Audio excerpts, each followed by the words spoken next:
Good morning, beautiful people. We're live. Welcome to another episode of Kiko's Freethinkers Forum. This is episode 134, and we're joined by four special guests today. You all may know Christina Khalil already. She's running for U.S. Senate from the state of New Jersey. She was previously on the episode with us at Kiko's Freethinkers Forum, and we had a great conversation the first time around, so we want to have her back on. And per her suggestion, we have three other people joining us running as Green Party candidates too. Beau Forte is running in New Jersey as well, the 5th House Congressional District. And we have Jon Serrano running in the 10th District in New Jersey. These are all for U.S. House. And finally, we have Ben Taylor running out of the 9th District of New Jersey for the U.S. House. So we have a lot to discuss today. And why don't we just get started and say welcome to the show, and thanks for all of y'all coming on to this show on a Saturday morning, which I'm not a morning person, but I will be super excited with sunshine on my face with this particular interview. Thank you all so much. Well, thank you for Of having course. us. Thank you for having us. Thanks so much. Thank you. Happy to be No here. doubt. So we kind of know a little bit about Christina, but that doesn't mean that all of my audience knows who you are, Christina, because the forum has grown a lot since then. We've had a lot of people come on to the show since then. And so I just want you all to maybe give like a brief introduction. It can be as long as you want, because I'm not going to complain as far as the length is concerned on this show. But if you want to condense it to 1-2 minutes, just so people get a general idea of like who you are, 3 minutes if you want to, just so the audience knows who you are exactly, and you can take whatever turn you want to after this, Christina. Okay. So I'm just gonna introduce myself quickly, and then we could go Ben, and then Beau, and then John. Just because that's how the panel's lining up for me. So I'm a first generation Egyptian. I grew up in foster care. I work 2 jobs while I'm running this campaign, and I'm just tired of our complete elected failures in office not listening to the voters who put them there. They are supposed to be working for us, and we are the ones suffering, and all we do is have to pay more taxes. And that's why I'm running. If they can't do their jobs, I'll do it for them. But on a federal level, I want to work on more international policies and rebuilding our relationships, and that's why the Senate fits me. And Menendez also pissed a lot of people off, including me. So You're referring to All right. Bob Menendez? Bob Menendez Sr. Yep. Okay, so I'll go next, I guess. My name's Ben Taylor. I'm running for New Jersey's 9th congressional district. I decided to get into this because I was also really kind of pissed off, like Christina, about, the former representative for the 9th district who died this year. So they did a little bit of a switcheroo there, not too different from like the Biden Harris switch on a national level. And I've been like a left wing activist for many years now, since I was in college. And yeah, I've always been on the anti-war, anti-capitalist kind of vein of thinking. So I want to bring that voice into Congress.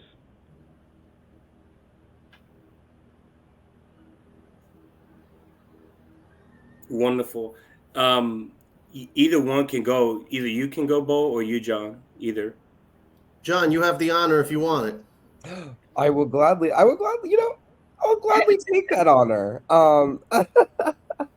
Hi, my name's John. I am 24 years old. Um, I am running in the 10th district. I also have the same kind of situation with in regards to Ben's situation, except mine happened way back in April. And so the incumbent, Donald Payne Jr., had unfortunately had a heart attack and suffered, massive damage and had to go to the hospital, went into a coma, and he passed away 11 days later. And so I wasn't expecting this. And I had just declared my run as a Democrat in the primary I was originally going to run. I think no, I was going to run as a Democrat in the general, just like separate. I believe I was trying to do a million things, but yeah, that's me. I'm 24. I'm openly gay. I'm Hispanic. I believe that this country has been plagued by division, and I talk about it time and time again in every interview that I'm in because that is what I'm passionate about, and that's what needs to be addressed. We are silenced and underrepresented. Healthcare is a mess. Our education system is a mess. Our drug policies are not effective. Big pharma is taking over. Insurance companies are taking money from millions. People are in debt. I don't know, how much is it? Like a couple hundred billion in Bo student should know debt? the I numbers. don't know that's I'm talking about student debt as well. Oh, okay. I also still suffer from student debt, and I'm also still in college. So yeah, I'm really pissed off at the system as well. Sorry to kind of ramble about it, but it's, No, you're that's good. how I feel. And I guess I will introduce myself. My name is Beau Forte. I am definitely of the middle. I am middle-aged of the Green 13, if you will. I'm 48 years old. This was never something that I was going to do. I've always been somewhat political, always on the left side of the aisle. But, running was not something I was going to do. I didn't have the educational chops for it. I didn't have the money to do it. And then two things happened over the course, since 2021. My father's health he was in poor health since 2007. He had a freak incident with a strep infection that got into his intestine, made his intestine burst, made him go septic. He shouldn't have survived that. And he was a young man when that happened in 07. He did come through it, luckily. It's kind of, I believe that strep infection that goes into your intestine and makes it burst, I believe that was the same thing that killed Jim Henson. I don't know if you know him, the guy who created the Muppets. And usually you don't survive that. My father was very lucky. The lingering effect he had from it was he went into renal failure. So as his medical proxy, his power of attorney, I was his only child. I got a front row seat to how awful our healthcare system is. And this was for a guy who had a good job, had good insurance, worked in the insurance field. And it's still a nightmare. People that don't have good insurance or don't have any, I can't imagine what they go through. My father was also able to save, he wasn't a wealthy man or a rich man by any means, but he did very well for himself, based on where he came from. Again, I can't imagine how someone who doesn't have those resources navigates this system. In the end, my father passed away in 2023. I was very lucky to get him, from 07 to 23, he met his grandkids. He had good 16 years after that incident. It was a lot of struggle, though, because, again, navigating this healthcare system is a nightmare, including, when you get discharged from a hospital and go to a rehab center. These rehab centers, at least in New Jersey, are criminal institutions that are just there solely for profit. Care is a secondary thing. There were times my father had to call 911 overnight just to get a nurse to get to the bed. So, I mean, it's crazy. And it's really not the staff's fault. When you're paying nurses $7 an hour, and you're overworking these people by not staffing it enough, just staffing it enough to get your Medicare payments and your insurance payments, but not staffing it to a human level. While the executives are making millions of dollars. These things have to change. It's beyond just Medicare for all. It's the for-profit institutions that kind of skim the system and cheat the system to make money by providing minimal care while paying the executives maximum dollars. So that was the first catalyst. The second one was my opponent, Josh Gottheimer. Unfortunately, unlike Ben and John, mine is still alive. He I don't mean that really, but I kind of do, because he's a really bad guy. No, he really is. Yeah, he personally prosecuted me in 21 for sending him 2 nasty emails, and they were mean. I mean, but they weren't threatening, and he didn't break the law. Not threatening, nothing wrong with them. Just basically a mad constituent complaining about his policies on healthcare, on Israel, on a lot of things, and they were mean. but they were censored. They weren't even, there wasn't even bad words in it, But again, it was to silence me, and he took me to court. And the prosecutor was a mayor from Oakland, New Jersey, who was a Democrat. So it was basically the whole northern. I was a member of the Democratic committee at the time, the county committee. So they just really wanted to get rid of me and silence me. It was so frivolous that I didn't even attain an attorney, and I beat the case. But after 5 hearings and then a trial, that a week before the trial, this Democratic mayor relieved herself. I've been trying to get my story out to the public. Josh is a pretty powerful guy, so media has been shunning me to this point. So I got to thank you for having forums like this where we can actually be heard. It takes a little bravery on your part too to do this, because obviously we are enemies of the state. So, Yes. It's nice to be heard somewhere. So thank you for this. And I don't want to take all your time. I could go on for days, like Christina said, but there's stories to tell here, and I'm sure you'll hear them as we roll. Oh, we could all go in. We could all go Yeah, in. we really could. I appreciate the kind words.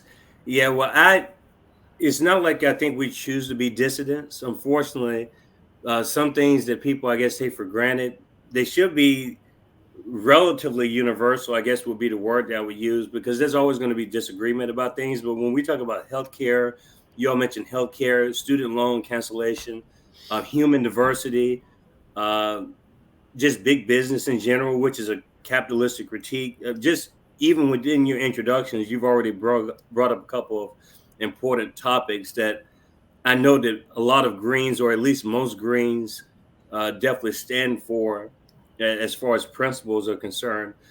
I did hear this word, the Democrat, a lot, just in my mind when you all were talking, because I asked Christina this question the last time she was on, and I personally believe, just as an outsider looking in, like I supported the Green Party the last presidential election, but I wouldn't identify myself as a Green per se. Like, I guess I would identify as a leftist, a left libertarian, but not Libertarian Party, but a left libertarian. And so the diversity part is really important to me, giving people their voice, people having the right to do what they want with their bodies, like that. Like, I'm all there for sure when it comes to social issues. I'm there. The war on drugs needs to go, all that stuff. But my question is more so a perception question. And I posed this to Christina when she came on, how Greens almost get lumped in with Democrats.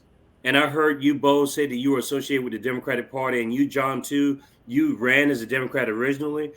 Do you believe that there is a perception party when it comes to the Green Party that is too closely aligned with the Democrats, regardless of the co-optation of the messaging or whatever it may be? And this is a question for the general panel. I'm actually so glad you brought this up, because I was talking about this the other day. Moving over to the Green Party, a little background of how I even got into the Green Party, because I've been following politics since the age of 8. I had recognized Jill Stein's name in 2012, and then when she ran in 2016, I had gotten to know her a whole lot more. So, running as a Green never really came to my thought, because I personally do believe that since I'm so fresh out of the Democratic Party, and I have seen now what I have seen and learned now about the Democratic Party and what they do and what they have become, I genuinely took it personal, and I felt betrayed. Genuinely.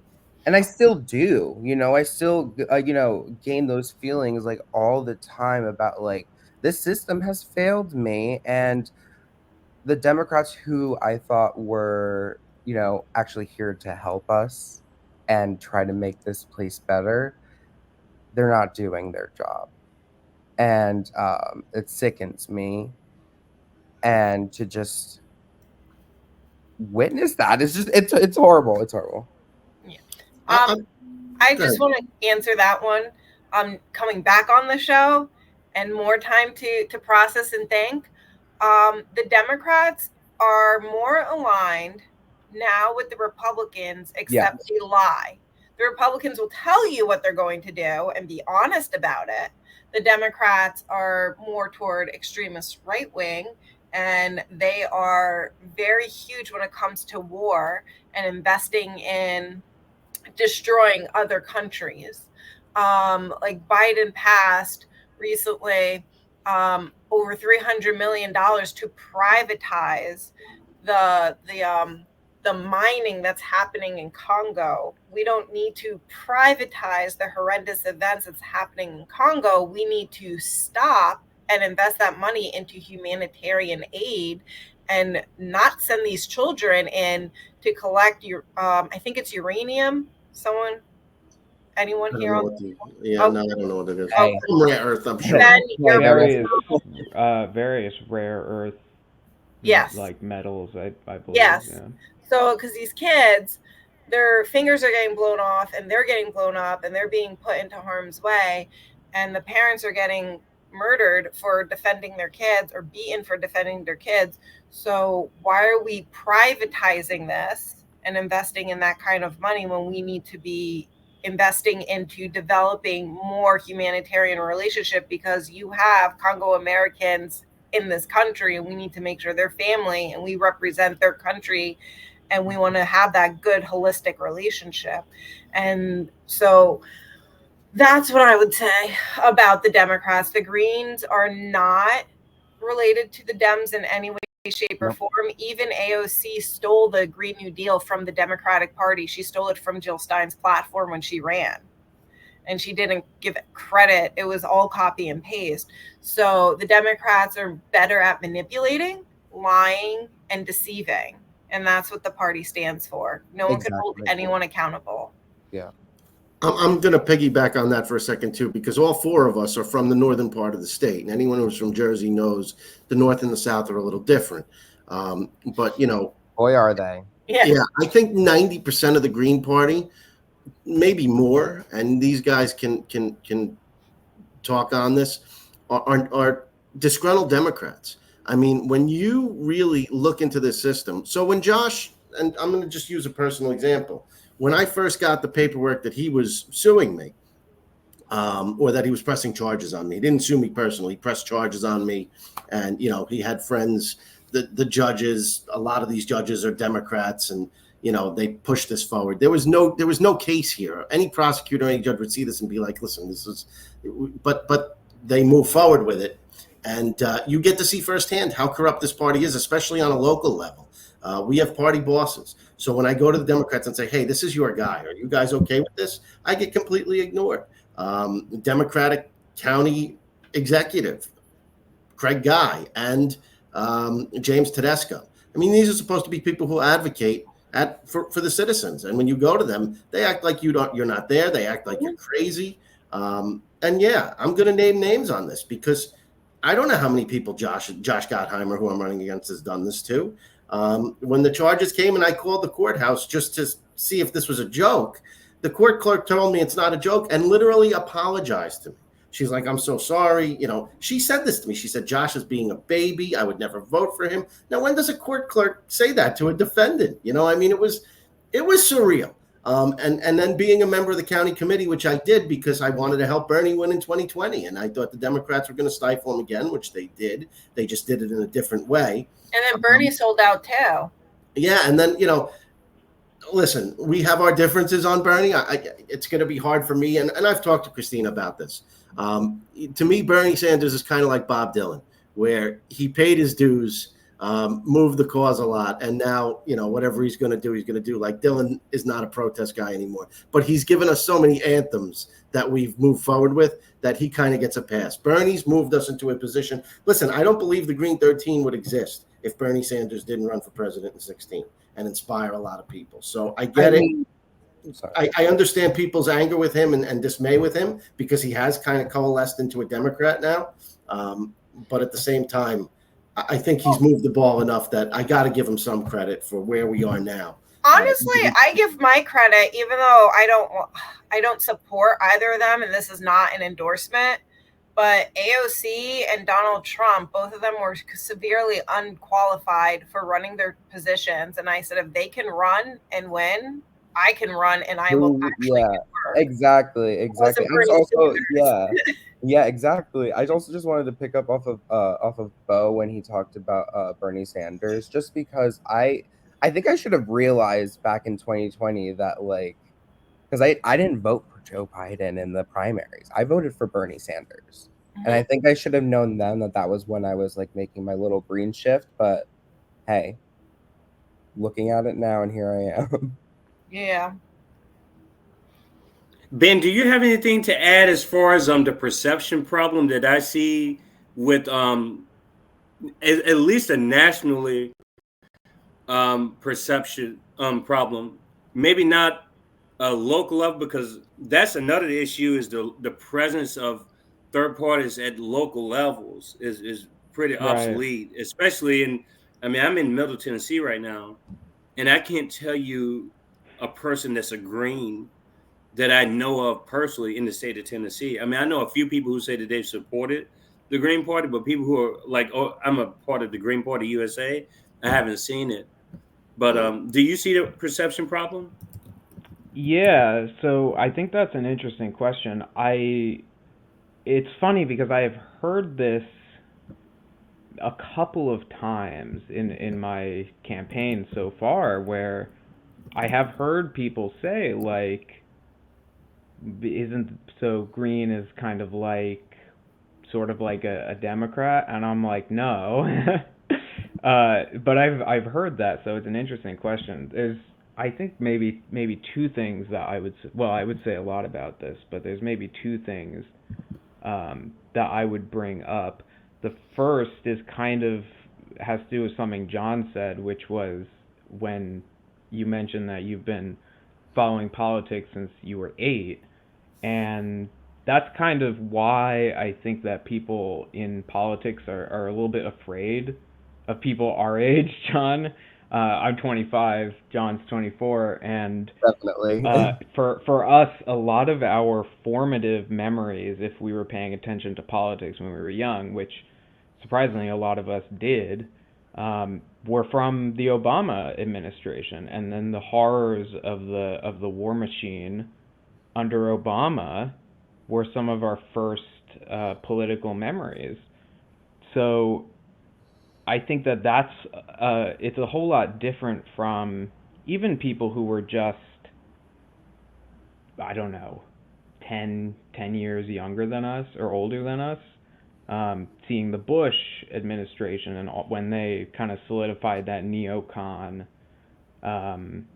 position, and that under Obama, I was reading something the other day. They were talking about how neoliberalism and neoconservatism, sorry, really combined under Obama, and that's what we've been looking at for the past 25 years at least.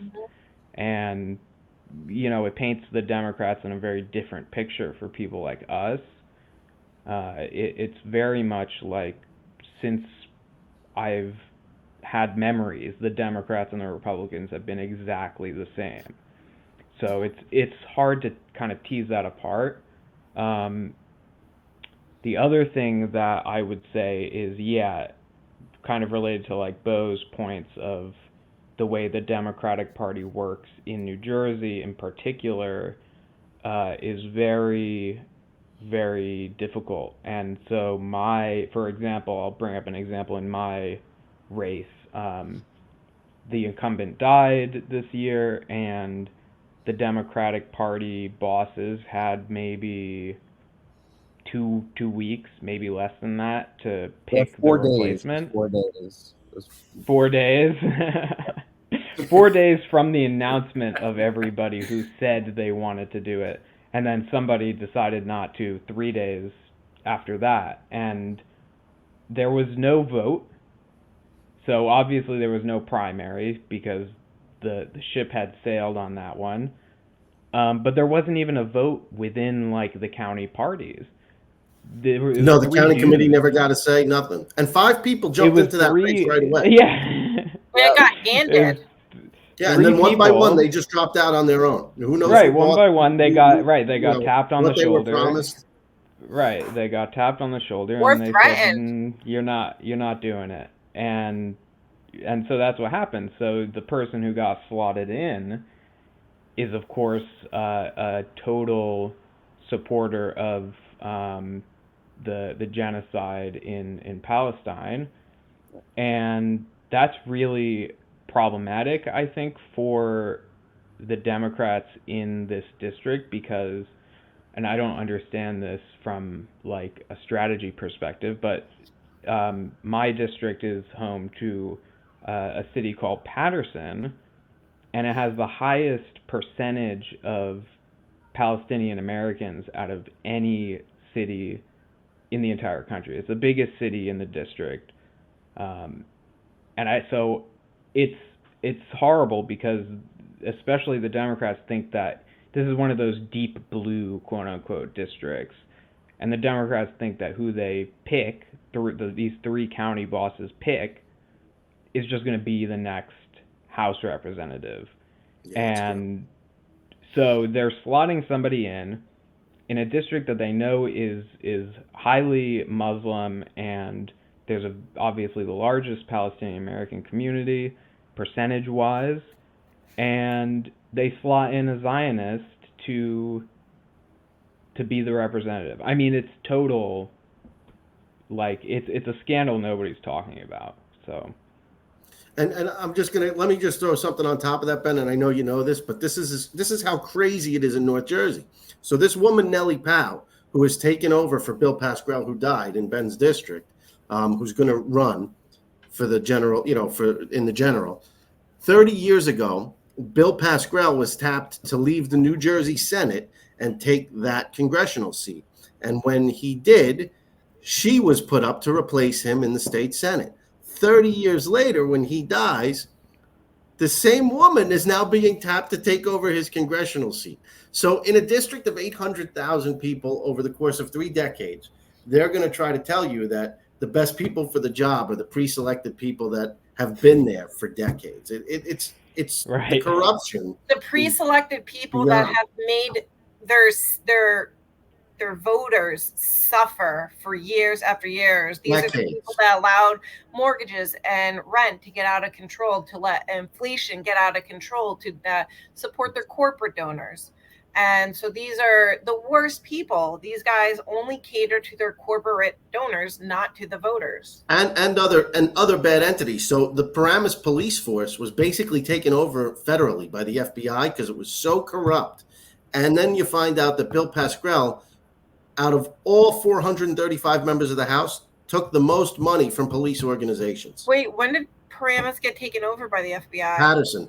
Oh, I thought you said Paramus. Did I say Paramus? I'm sorry, I meant Patterson. Oh, okay, yeah, right, Patterson. Right. They were taken over, but I'm sorry if I said Paramus. That is not correct. It is no, yeah. I got stories. Was so corrupt that the FBI had to come in and take it over, which I think it's still under FBI supervision right now. So it's under control of the Attorney General's office of New Jersey. Right, and when you take into account that the guy who's in that district for decades took the most money from police organizations, took the most campaign money. I mean, do the math. How is that not being talked about unless the media and the power brokers and everybody's in on this locally, and we all have to deal with it. Well, also, just to give like a little FYI about the severity of the corruption, I don't think I'm allowed to go into too much detail, but if an officer were to get arrested for a severe crime, they could they have shut down and can shut down the search. So you can't find the officer that's arrested, book them for the weekend, get them out by Monday, and make sure that no one knows that they're an officer. And it doesn't matter the level of severity of the crime. And last but not least, let's not forget that the Passaic County Sheriff just months ago committed suicide at a dinner that the mayor of Patterson was at because, and this is the story I heard, because the FBI was at his door. His wife called him while he was at this luncheon, told him the FBI was at his door. So he got up from the table, went into the bathroom and shot himself. I mean, it was multiple officers, right? They were investigating multiple officers. I think so. Something happened where yeah. What they were pinning it on was the Passaic County corrections officers that took an inmate off camera and beat him until he was almost dead. And it was, I don't know the ins and outs, but stories like this, you become so immune to it when you're from North Jersey, because it's all the time. It's all the time. Yeah. You hear about some of the most corrupt things, and then the media just buries it. You'll hear about it for a day or two. I mean, where in the world? Also, sorry to cut you off. Also in New Jersey, 12 officers on average commit suicide a month. So that goes to, and I don't see these statistics anywhere else in the country. So that just speaks the volumes of the level of stress and corruption that you're forcing 12 people a month to commit suicide. And then that mental health issue, if they don't commit suicide, is now going to the communities. And the politicians don't intervene, and that's their job. They're supposed to intervene. But the media is complicit too, because I mean, we don't hear these stories a lot. I mean, where in the world would it be normal that a congressman takes a constituent to court, loses to the constituent, and the constituent never even got a lawyer? I represented myself. The mayor of Oakland, his political ally, acted as prosecutor until she took herself off the case a week before the trial because she knew she was going to lose. I mean, where is this not a story? I'm not trying to sound like holier than thou, but if a congressman does this to their constituents, the media needs to report this and let people know that this could happen to you too. Well, the media is definitely complicit in a lot of different ways, but I think there's so many different issues going on here when we talk about perceptions, not just of Green parties, Democrats, Republicans, or any third parties for that matter, but it's also education, like basic civic education in the country. Mm-hmm. And some of it is the way it's taught is taught as if the two-party system is the default. And that's the only choice you have is the two choices. I think I was on a pod last week and I got invited to talk about the state of politics in the country. And it's really in a dire situation because I like to see politics, and it took me a while to get to this point, but I view politics as a circular situation. I think we need to view politics issue by issue as opposed to left and right, because politics are really circular. And I'm not going to agree with everyone on the left about certain issues. That doesn't make me not be a leftist. It just means that I'm not left about that issue. But that's also a problem with the categories. And I think we would have more in common with people if we came to the conclusion that the consensus should be that the two parties are really consolidated parties and they consolidate power. And they can argue left and right about what they are as far as like their identities and everything like that. They use certain groups that capture certain audiences. And like I've told people, the Republicans are just going to get better at marketing campaigns. If the whole thing is a marketing campaign, then Republicans are going to cut into those gains. And what do I mean by that? They're going to cut into LGBTQ gains, Black people, all these so-called marginalized people. They're going to get those people to support them. If there's no substance to it, people are going to see through that, and they're going to gain constituents just like that easily. Because if it's already been assumed that it's just a two-party system, then the other side just has to use the other side's tricks. There's not much to it. I mean, but we have to look at it broader than just left and right. We really have to sit together and think of, like, what do we have in common? I urge everyone in my audience to write down the 10 most important things that affect you as a voter and as a human. Write the 10 most important things, and I guarantee you'd have a lot in common with that person that you think you disagree with so much. Because this Democrat-Republican thing is a propaganda tool, if you ask me. And I think that they're pretty much interchangeable. They're interchangeable. We need to assert that. But I think that there's a lot of people kind of with the foot in, foot out mentality. And that's enough people to kind of keep it intact. And that's why I kind of disagree with Beau, respectfully, that I think Bernie could have caused more damage than he did good if this continues. Because that moment was an important moment or moments. But at the same time, there has to be a way to reverse the betrayal too, because he's solid in the Democratic Party camp. He's an independent in name only because when it becomes to elections, he runs as a Democrat. I mean, he's an independent. He identifies as an independent next to his name. But when it comes down to it, you run as a Democrat. Like, what does that even signal to people? It signals to people that our only hope is to get it through the Democrats. That's what I think. But Yep. I know there's a lot. I kind of went off on a tangent. I didn't want to do that. I don't know if it's a question or what, but I'm pretty sure you all have a response to that. Yeah, I have a response. Yeah, I would definitely like to knock myself in there real quick. Because I talk about this a lot, and like, you know, sometimes even when I'm just like sitting at the table talking to people about politics, because that's all we do these days. um, I realize time and time again that we're witnessing another political shift, you know, and people from the 1950s and 1960s, they were Democrats who are now Republicans. There were people back then who were Republicans who are now Democrats. You know, we're witnessing that political shift. So to say, you know, that you know, Bernie running as an independent, we don't even have to put him on a spectrum. I don't want to be put on a spectrum, you know, like in regards to you know, politics as in general, you know, from left to right. I do agree with you in how things should not just be left to right. You know, it should be a circle. It should be just a constant you know, an even playing field for everyone. Yeah. You know, it'll tackle, you know, misrepresentation in the media for us. Okay, I believe that even just as a third party right now and starting, you know, a movement towards that, because it isn't going to happen in just one election. You know, like we're not going to fully win this revolution to defeat the machine, I'll say, until, you know, everyone who is committing war crimes, I would like to say, and also just being so divisive in office.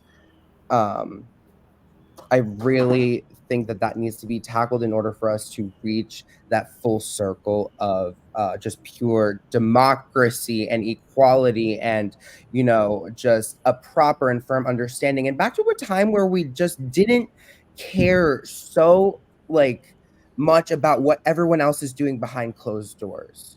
Okay, if I'm gay, you don't need to. You can't tell me if I can or can't get married. All right. That's a human right. If I want to marry my partner, then I'm going to marry my partner. And that's just at the end of the day what I'm going to do. If someone wanted to get an abortion, no lawmaker should have the right to tell a woman or a person with a uterus that they cannot get an abortion. That is not fair. That is not what this country was supposed to be. That's not what this country's potential is. This country has potential to be the best country in the world. Yep. And yet we are looking like the laughing stock of the world right now. And we have reached a point where sometimes I'm so scared that we're too far gone. Is it too late? But I'm not going to stop. I can't stop because I can't even sleep at night sometimes. There's nights where I lay here with my eyes open because of, excuse my language, how shitty this country has become. We hate one another. We need to stop the hate. We need to start focusing on a lot what is going on at home before going abroad. And yes, I do also mean giving billions in aid to Israel. We need to completely pull out of that because those billions could have ended poverty in California. They could have ended congestion here in New Jersey. It could have funded millions of education programs for people who want to study the arts or the sciences. It could have created so many across the country. But guess what? We're wasting billions of dollars in places where we don't need it. The government is focusing on the wrong things and they really need to get back on track. And that's why I want to be in office. And I know that's why most of us, if not all of us, want to be in office because we actually care and we actually want to make the change. And we are going in there not corrupt and you know, refusing corruption. And I want to tackle that. I am very serious about getting in there, getting in that house, and getting done what needs to get done. Yep. Well said. I just want to add before you all continue that Jon, this is Free Thinkers Forum, my friends. So you can curse as much as you want or whatever. Free thought, baby. Maximalist approach here. So it doesn't matter what you say. Because we're from Jersey. Just gonna let you. I have to say that we're from Jersey. You know, we have. It's just the Jersey thing. Yeah, it's a Jersey thing. We're just like potty mouths over here. You know? And I just want to piggyback off, like Greens in state local offices, they do hold offices, and right now there's over 100 offices that Greens do hold, and even in Pennsylvania there is a Green mayor who is a third-time elect, and that little city is thriving. They are the happiest, and so the Greens that are in office, even though it's small and local, they have made changes. So we are now tackling the federal level. So we have taken the next step. So we do have the infrastructure, and we do have people that do exist. So we're not like just running for the first time. It does exist. So I want to give hope out there too. And just on that point, I believe there are 152 elected Greens across the country in a variety of offices. But as of now, there are no governorship. There are no people in the state chambers, the lower or the upper chambers, and clearly, like in the Senate, and that there's no Green presence there as of now. But there are some local offices that do have Green representation. Yep. 100%. And New Jersey might have the first Green governor. Steve Zielinski. Yes. I wasn't going to say his name because he didn't come out yet, but thank you, Beau. Outed. I don't get in trouble. I have the loosest lips in the Green 13, I'm told. And I don't even mean it, but this is how it happened. Well, there are no good candidates running, and I kept saying that. I'm like, there's not a solid good person running for governor in New Jersey. And I'm only interested in the Senate seat, and I'm not interested in just local. I want to do, if I'm going to do domestic policies, I want to do it across the country, and I want to do international policies. So I'm not ever interested in running for president. So the Senate is where I want to be at. Yes, maybe I'd be vice president. Yeah, to my You're great vice president. Why not president? To my presidency in 2036. So yeah, I thought it was ridiculous. Yeah. Oh no, go ahead.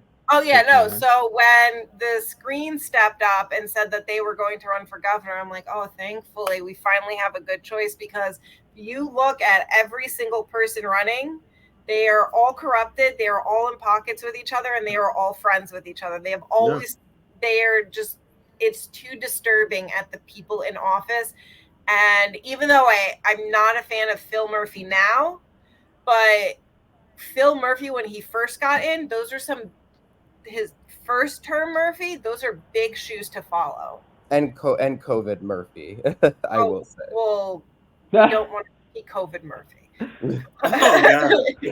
Yeah, but first term Murphy before COVID with the legalization of the marijuana, and no, he did that during COVID. No, he didn't get it through right away. That was his platform, but he followed through. He did. Well, he kind of screwed up on the whole thing anyys. Oh, he did. He hasn't gotten the people out of it. But I do respect first term Murphy, because the one thing I did like, especially when it came to privatize prisons, is he challenged them. He shut them down. He did get the ICE detention center shut. And this is first term. I'm not talking about second term. Second term Murphy sold out and started. Oh yeah, and now he wants to expand. Well, he had no. There was no. He didn't have one in my district. But first term Murphy, there is no candidate running that could match that first term Murphy. Second term Murphy just went downhill, and they're all second term Murphys. Even the Republicans, the one, I call them a one party system. The one party system running, it's all second term Murphys. And it is. I mean, this one term, look at the funding. Just look at where the funding comes from. I mean, that'll tell you how much differences there is between the two. When Kamala Harris takes a lot of AIPAC money, I mean, to the point of millions, and so does the Republican opponent, you're going to have no difference on the Israel issue. When Kamala Harris takes millions from the fracking and fossil fuel industry, and so does the Republican, now you're going to have no difference on that issue either. Oh, she already came out. She supports fracking. She said that on we're a country of wedge issues, and that's why everybody hates each other. Like John said, I mean, we have to fight on the gay rights issue. We have to fight on the abortion issue. These are civil rights. These are important issues. But at the same time, we have to make sure that the people that are carrying those flags for us are also not carrying the flag for APAC and fossil fuels and this stuff. So, I mean, this is where it gets lost in the sauce. We need to pay more attention to who is funding the candidates and why. That's going to tell you what you're going to do. I want Ben to piggyback off of this because I don't know if you have a response to kind of what I was ranting about earlier, but Beau, that's what I love about this. We're all in sync. This synergy, I love it. It's been wonderful so far. It's going to continue to be wonderful. But that was going to be my question, is how do Greens and other third parties compete against PAC money, 527 money, and dark money? Like grassroots. We know that we can't do it at a monetary level because of everything that's gone on with the Supreme Court and even before Citizens United, it was already becoming just a show as it was behind closed doors, like the bribery and everything else. But how do you compete against all that money coming in, Ben? Legitimately, it's all grassroots. It's working with local mom and pop shops, getting people to potentially sponsor us, having conversations. But it's these podcasts that we're able to clip and we're able to share the information. We're able to speak with different followers and people are able to talk, but it's also not giving up. So it doesn't matter the results of these elections, we keep going for the next one. Yeah. No. Let Ben get in here first. Let's Ben get in here first. Oh. Congressman Taylor. No, thanks. It's an interesting question, right? How do we win? Well, yeah. Well, let's think about that a little bit, because I'm a free thinker, right? But it's an interesting question because how do you push against that money? And we've had very few stories of an upset against large PAC money, fewer than I really kind of maybe expected to see, because voting is really kind of the least, I don't know, to me it's always felt like the least you can kind of do politically.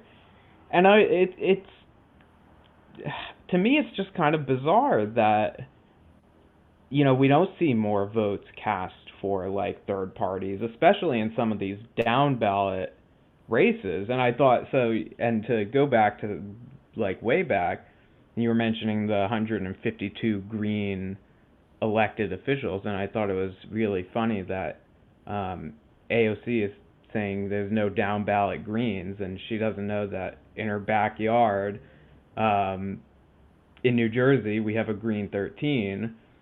So I mean, she must know. I don't know. Maybe she doesn't. But yeah. So what can we do? It definitely has to be grassroots, because there's no other.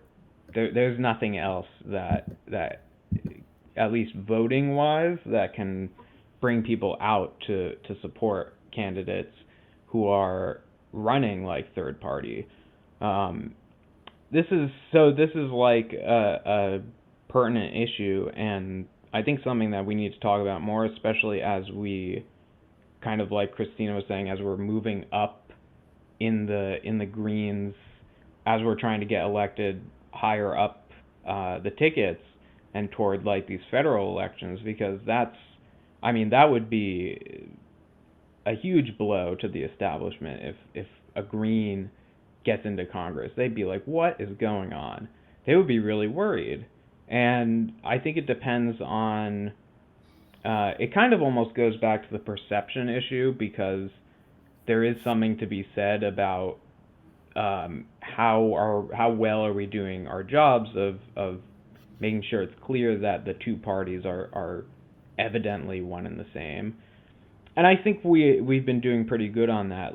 The last two presidential elections, for example, they've really driven home the point that Trump is gonna be a crazy dictator and like Kamala Harris is going to save democracy or whatever. It's like night and day, and they try to make it seem like it's night and day. And I think that shows that that's a point that they maybe were losing strategy-wise, right? If they feel the need to drive this point home every 4 years, then I think that goes to show that people are losing hope in the idea that Democrats can save them from anything. So right, grassroots organizing, it takes a lot of volunteers. It takes a lot of organizational effort on everybody's part, and people need to be serious about it. That's the other thing. Like, and we're all serious, and that's why we're running. And the people who we have, who we're working with, are all wonderful. And yeah, like the idea that we need to tell people like Greens can win, we can do it, and even just that can wake some people up. Yeah. It's very much Oh, obtainable. sorry. It's very much obtainable because you can feel it. You know, I've been like, even just like in passing, you know, heard everyone complain about the same damn thing. Mhm. And it's just over and over, and it's like, okay, let's be enough talk. Let's see some action. All right. You know, like, and that's exactly what we're all doing. We're all taking action right now. We want to basically lead this revolution of what few people have said on interviews we've been on, a green wave that is happening right now. I've been talking to everyday people just on the streets because, like, I've always been a talker. I always run my mouth. I always yap to every single person in the room. If my presence is not known, I'm not there. And it's just, let me circle back to that real quick. Sorry, I lost my train of thought for a moment. Well, and you were canvassing yesterday. Yes. Oh, You know, yes, I was talking canvassing to the yesterday. voters. And it's very and crazy Jon. to thank you. It's very crazy to see how many people actually are looking into us and are checking us out and noticing that all of our reach on social media is slowly inching up. It's like we're being limited, but we're not. You know, people are still seeing who we are. We just really need to break through that algorithm and mainstream media, and we could get more people on our side and to realize that this is the movement. Yeah, and then I just want to piggyback off of Jon with that one. Also, me and Jon, Jon has been assisting me as my campaign manager because my life's just so busy. But we, for example, like he's been putting in applications for endorsements, and we've had some positive feedback from others, but some others are legitimately a lot of organizations were created by Democrats to only support Democrats. Yep. And we've also come to the realization that even though their candidate is not standing for these progressive policies that they have advertised on their website, they're still going to support them and not the candidates that have the progressive policies, because we don't have the letter D. But then you look at their money, their income, who's donating to them, who's funding these companies, these organizations, and then you're finding out when you follow the money, these are all just plant organizations. I mean, am I allowed to talk about like the Victory Fund? Well, I'll talk about working families. Okay. So the Victory Fund, the LGBTQ Victory Fund, it's a national organization that helps endorse candidates who are running for office or who are looking to run for office. All of those who have been endorsed are Democrats. So I really have my fingers crossed for this one because, okay, it's the LGBTQ Victory Fund. They're not gonna not endorse a gay person running for Congress with progressive values, with major progressive values, and they denied it. They denied the endorsement. So I was really taken aback by that. And they only said no after like asking what my expenditure was, like how much I had already spent on my campaign, what finances I have gained in grassroots. about the money. yeah, they cared only about the money that I had. And then our opponents in the Dems made a nice donation to them. And then out of everyone, Jon was the perfect fit for the victory fund. And when he didn't get that endorsement, that upset me. Yeah. So we were really upset. Literally the textbook perfect candidate for that organization. Oh yeah, I would have completely been able to break through as an endorsed under the LGBTQ Victory Fund, I feel. Yeah, which was just astonishing and shocking. And they're not endorsing anyone in his seat because they only endorse people that are part of the LGBTQ community. And Jon was the only progressive. And first off, he's the only progressive running and was the only progressive that actually really supported the LGBTQ and represented them. And he's part of them. And they still said no because he didn't have the D in his name. Yeah, I mean, like, you know, I'm like, hello. I'm an LGBTQ member. I'm gonna sound Gen Z real quick, but like, you know, like that was personal. That was like, homophobic. I'm not kidding. Yeah. I'm kidding. But like, you know, that's the kind of humor that runs through my head. I really was disappointed. And also with Christina with Working Families. And the Sunrise Movement. Yeah. Oh wait, yes. You should talk about that. I know. I have such a beef with the Sunrise Movement. But you all, again, this is kind of like my not my gripe with the Green Party, but it's one of those things where like I could never run for office. First of all, I think you all are courageous running for office against these headwinds, but I've seen too many examples to give me any suggestion that the opposite would have happened. Like I would have been solidified that what happened to you, Jon, was going to happen. I say that because here in Tennessee, the Tennessee Congressional Black Caucus endorsed the white candidate against the black candidate on several different occasions. And this happened just in the last government race, again, with Bill Lee, the two Democrats. I forgot the candidates' names or whatever, which I mean, the politicians at the end of the day, I can't remember all these people. They didn't stand out enough for me to remember the names, I guess. Mm-hmm. But the one candidate only ended up losing by like 1,000 votes. He lost by like 0.4% of the vote. And the Congressional Black Caucus in the state of Tennessee endorsed the white candidate versus him. And because they were saying that the black candidate had no chance to win. And it just goes to show how trivial this system is. Yep. But it's also an issue I have with parties, political parties. I have problems with the idea of a political party because I feel like even people now, and I know these people follow the forum very closely. I'm not going to out people in particular, but they know who I'm talking to when I mention them, or this idea about I can't even get this person to go on another show, not even my show, because they've been on my show before, to even discuss a general strike, because that person's affiliated with the third party and their party leadership hasn't given them the approval to go on to the interview. So I'm saying to myself, you can't even advocate yourself. You can't advocate for separate issues because you're attached to a political party, whether it's a third party or a duopoly party. So I think that's a serious problem. Like, I think you're getting held back in a way. And I posed this question to Cornel West, and this is becoming a question. I talked to Cornel West 2 days ago, and I asked him, do third parties and independents need to come up with unity strategies? Like if you support each other across the board, whether you're PSL, Peace and Freedom, Independent, whatever it is, have we gotten to that point where we need to do that to expand? Yes. That's something that I mentioned on an interview the other day, actually. I was like thinking about it after. I don't know who I was talking about it with. I think it was with Ben yesterday as well, or someone. And I was just like, why can't we just have a united front as a third party? Oh, you did bring that up to me. Right, I did, right?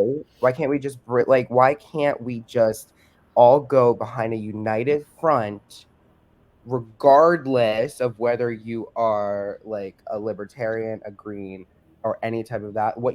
Exactly what you just said. We could have that. We should have that. I believe that it doesn't have to be the Green Party. It could be the People's Party, We can't do the People's Party, or not like, or not the Okay. People's Party, not the People's Party, literally, guys, not the People's Party, literally, but a party that is created for the people, by the people, to take down the machine. That's what I mean. Yes. For the viewers, he was using that as an example. He does not support or endorse the People's Party. I think I made myself clear on that, like on what I meant. Because but I do want to say we are seeing this on a national front because there have been endorsements from different organizations and different Democrats. So, for example, I'm actually trying to start it up again because it was strong at one point and it's died off. I am still part of a ceasefire, Candidates for Ceasefire Coalition, or Ceasefire Candidates for Coalition. Beau happens to be endorsed by them as well. And it didn't matter your background. It was all about, do we have the same ideologies and support for the ceasefire? So we had a mix, and I still talk to them to this day on an individual level. And I've made I will say, lifelong friends that are part of Progressive Democratic Party in different states. That they're independents, progressive Dems, or they're third party.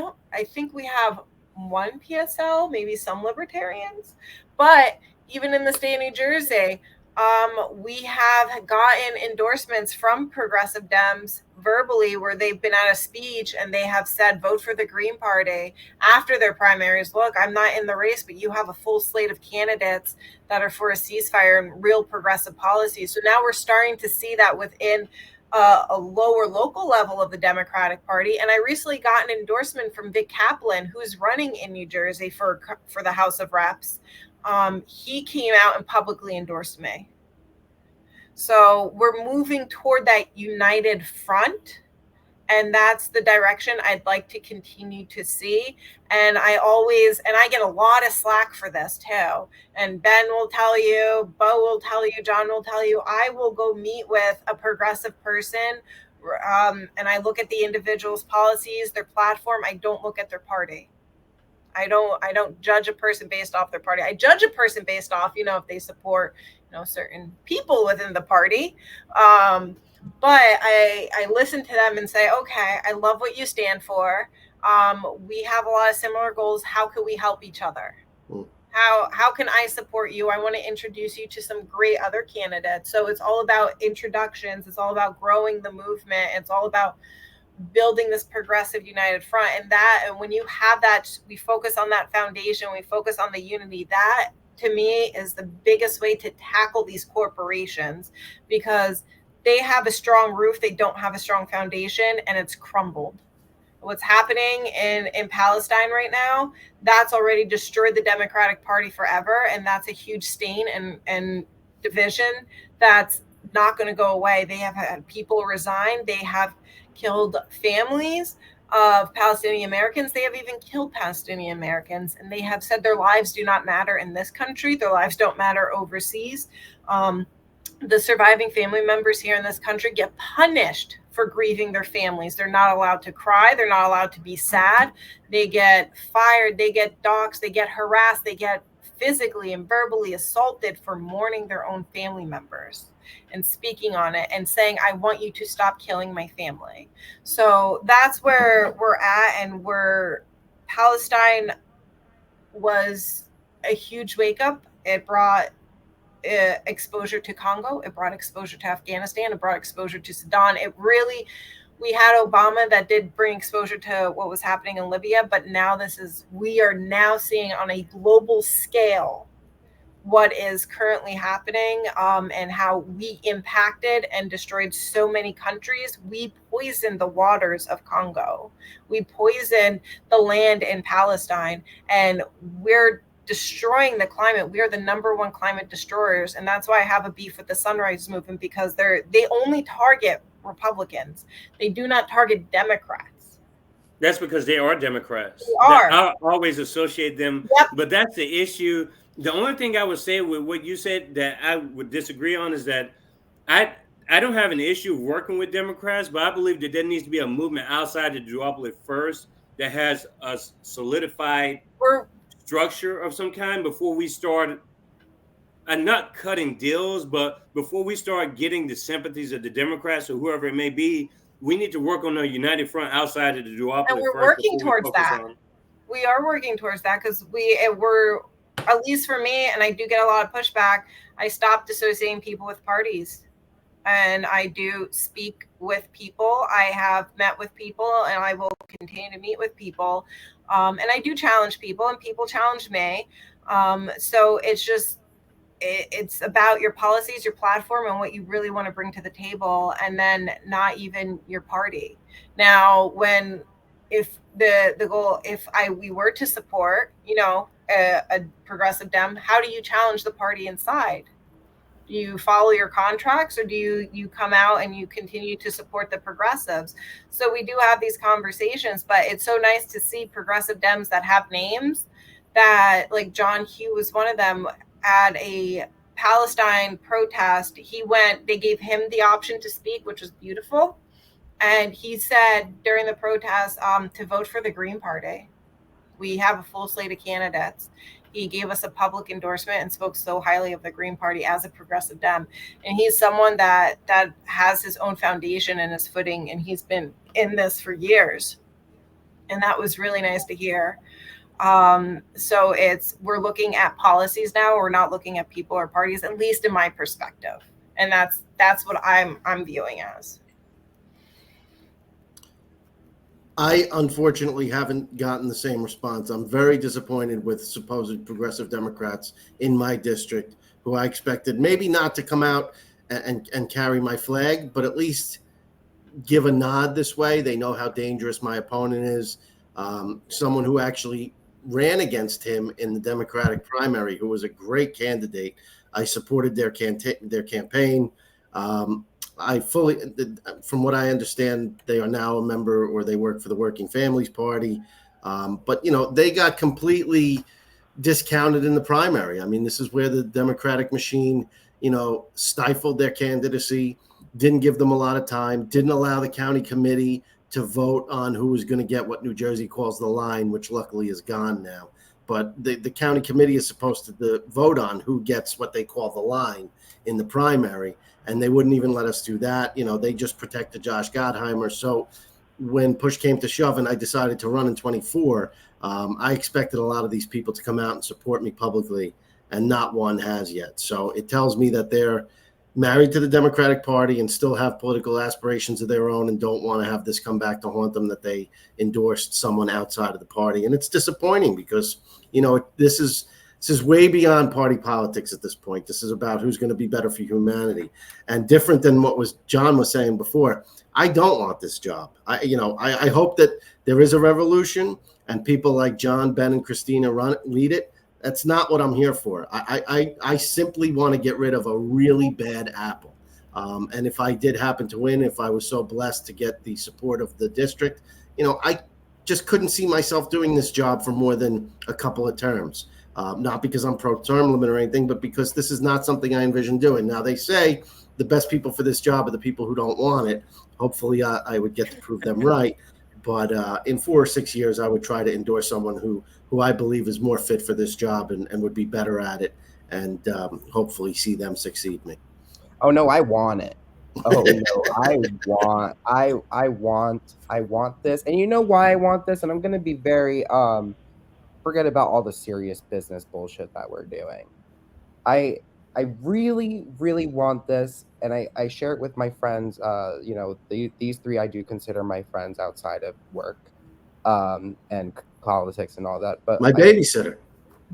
Yeah, literally. But I really do want what is best for this country, and not what I think is best, but what even statistically is best for this world and this country. And I care so much about it. I have been so extremely passionate. I was raised by two parents who made sure that I was a caring person, and just even by, looking at them and watching them as I grew up, I learned I learned to care and gain passion for things that I was truly passionate for. And politics was one of them. They were the ones who first let me watch the Obama election, you know?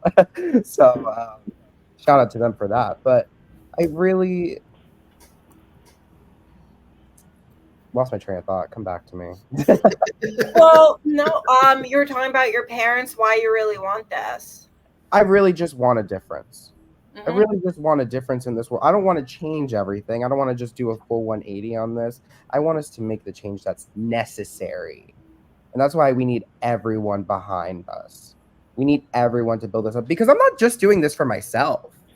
I'm not doing this for myself. I'm doing it for y'all. You know, I'm doing it for everyone. I'm doing this not just for me, for my friends, for my family, for my, you know, my dogs. You know, I just want a better quality of life for everyone. And I think we all need to wake up and smell the freaking coffee. Yeah. It's high time. I mean, if things don't change soon, as we know, not just on an economic level, on a climate level, on so many levels. I mean, we really are on the precipice of falling off a major cliff. One thing that I will say, thank you for bringing that up, and I'm sorry to chime in again, but also we are at the brink of war. We are at the brink of nuclear war any second, and everyone hates that word nuclear war because it's so scary. I've been talking We're about number this a one lot. hated. Ben and I talk about this a lot because he knows I have a interest. I have a piqued interest in the study of nuclear war and what basically is going to happen, and I have learned so much about that. And it's terrifying what has been strategized behind closed doors in the past in regards to what's the plan, you know, what's going to happen. It's scary, and people need to wake up and realize that Are they going to hit the East Coast or West Coast? it could have exactly. Well, there's many options. Yeah. You know, they want to basically just hit most populated areas, you know, and that's like the whole little short strategy of it. That makes New Jersey. That puts New Jersey right in the crosshairs. New Jersey actually smushed between New York City and Philly. We're getting it. Yeah. So actually, between Philly and all the way down to, I would say, just about Delaware is the nuclear blast site. That's how, that's how far Ground Zero spans out. I guess that's how you could say it. It spans out all the way to almost Delaware. I would say close to past Camden, past Philadelphia, just a little past that. Almost 350 miles. Sorry to nerd out, but so move to the Midwest. No, actually, yeah, because that's where all the government buildings, where the bunkers where nuclear war is controlled, it's actually in the Midwest because that is the least populated. And there are certain states that have been put up into government that have been decided by our government to basically put them up if nuclear war were to happen. Be like, okay, we're going to choose, I don't know the states right now because I'm still reading a book right now, but we're going to choose Wyoming. You know, if anything were to be hit, let's make sure that Wyoming is out. Or we'd at least get rid of Dick Cheney. Yes. Say they wanted to eliminate LA, if they were okay with getting rid of LA, which is okay, people are going to be okay, sure, get rid of it. What was it Dick Cheney endorsed but then Kamala Harris the other day? Yeah. Wait, but I was just going to get to that. Yeah, John sorry. just hit the hammer on the nail with this one. How you have people that do not value human life in office making these decisions, and I really want to highlight that. Yes. Thank you for highlighting. And if you don't want this to happen or go down a negative path, then you need to have new people in office that value human life, that says your child matters, that says your family matters, you yourself matter. You need people that see value in you as a human being, not as an object to destroy, because the people that objectify us the most are the politicians in office. Yeah. I hate to say it, but people need to start getting scared. And I do hate to say that. People need to start getting scared because it is happening. It's one of the biggest problems with politics in this country right now is that you have to be, and I learned this real quick. I didn't know this. Everyone thinks you're going to jump in and you're going to get a lot of people on your side because you're right and you're going to make sense. And when you get in this, this lends itself to sociopathic behavior, because you almost have to love yourself between the headshots and the attention that you're trying to get. And this job lends itself so perfectly to a sociopath. And unfortunately, we have a lot of egomaniacs in government right now, and you have to be wary of them. And like Christina said, you have to look at their policy positions and who's funding them. And again, I don't know the opponents other than Christina's, because I'll be voting in her race. But I don't know Jon and Ben's opponents now, especially since the incumbent has passed away. But Nellie Poe. Yeah, you know my opponent. You know what? I know of her. I don't really know her. She's a state senator from another district that's been riding Pascrell's coattails for decades. So I don't really know her. But I do know the guy I'm running against, and I do know that he's a sociopath. He clearly a sociopath. Not only does he not care about genocide, apartheid, he's an insider stock trader. He's on the House Financial Committee, so he's passing policies that are going to help his stock portfolio. He's hostile to universal health care. Now, any wealthy person who's hostile to universal health care is solely worrying about his taxes. You have to add these things up and understand that, yes, even if there's someone like me on the ballot who's not qualified, who doesn't have the stock, if you will, of being in politics, maybe that's still better than someone who's been there for a long time and does nothing in his position but better himself. It's really scary. So I don't know how we change politics in this country to look more like it does in some other countries, where it's not always the prettiest person. It's not always, the person with the biggest ego, but in a lot of ways, it's the person who really wants to help the most, because government jobs aren't supposed to be filled with celebrities and people who want the attention. It's supposed to be filled with people who want to do the work. Which is crazy. It's really crazy. It's all about, it's like everyone's trying to be America's next top model in politics. It's ridiculous. Politics now, America's Got Talent. I know. And now, but we want to have America's next top policies, not America's next top model in office. Give me your top policies. So it's scary time. But that's where there's a lot of issues that affect the political psyche of the country. And one thing that I really loathe on this forum is celeb culture. I'm not a big fan of celebrities. And it doesn't make me a hater. I just think that the priorities need to be in. I think that there's certain instances where being a celebrity is a cool thing, but they need to kind of be put in their own position. But the fact that these people have political influence is just the fact they're not a part of our class. They just aren't. Right. And they don't have our class interest at heart. They just don't.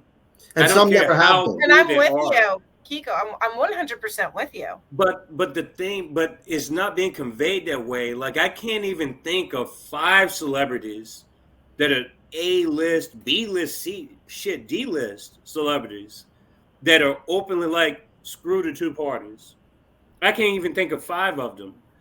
But I don't want to get into like a rant about celeb culture, but I just think it's one of those issues that we have our priorities in different areas.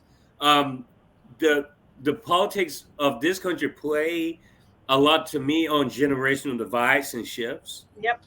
And then it's just the fact that Dick Cheney, warmongering ass Dick Cheney, and his daughter and George Bush and all these other people, and I had to hold back from saying something that I didn't want to say. These people are all supporting. It's free thinking. But it's free thinking. If Trump did one thing, and I think he's done a couple of things, I don't think he did it intentionally to really expose anything. I think he did it for his own political agendas. But if we haven't learned anything from his presence, I mean, it's pretty much the parties are the one party. It's a uniparty.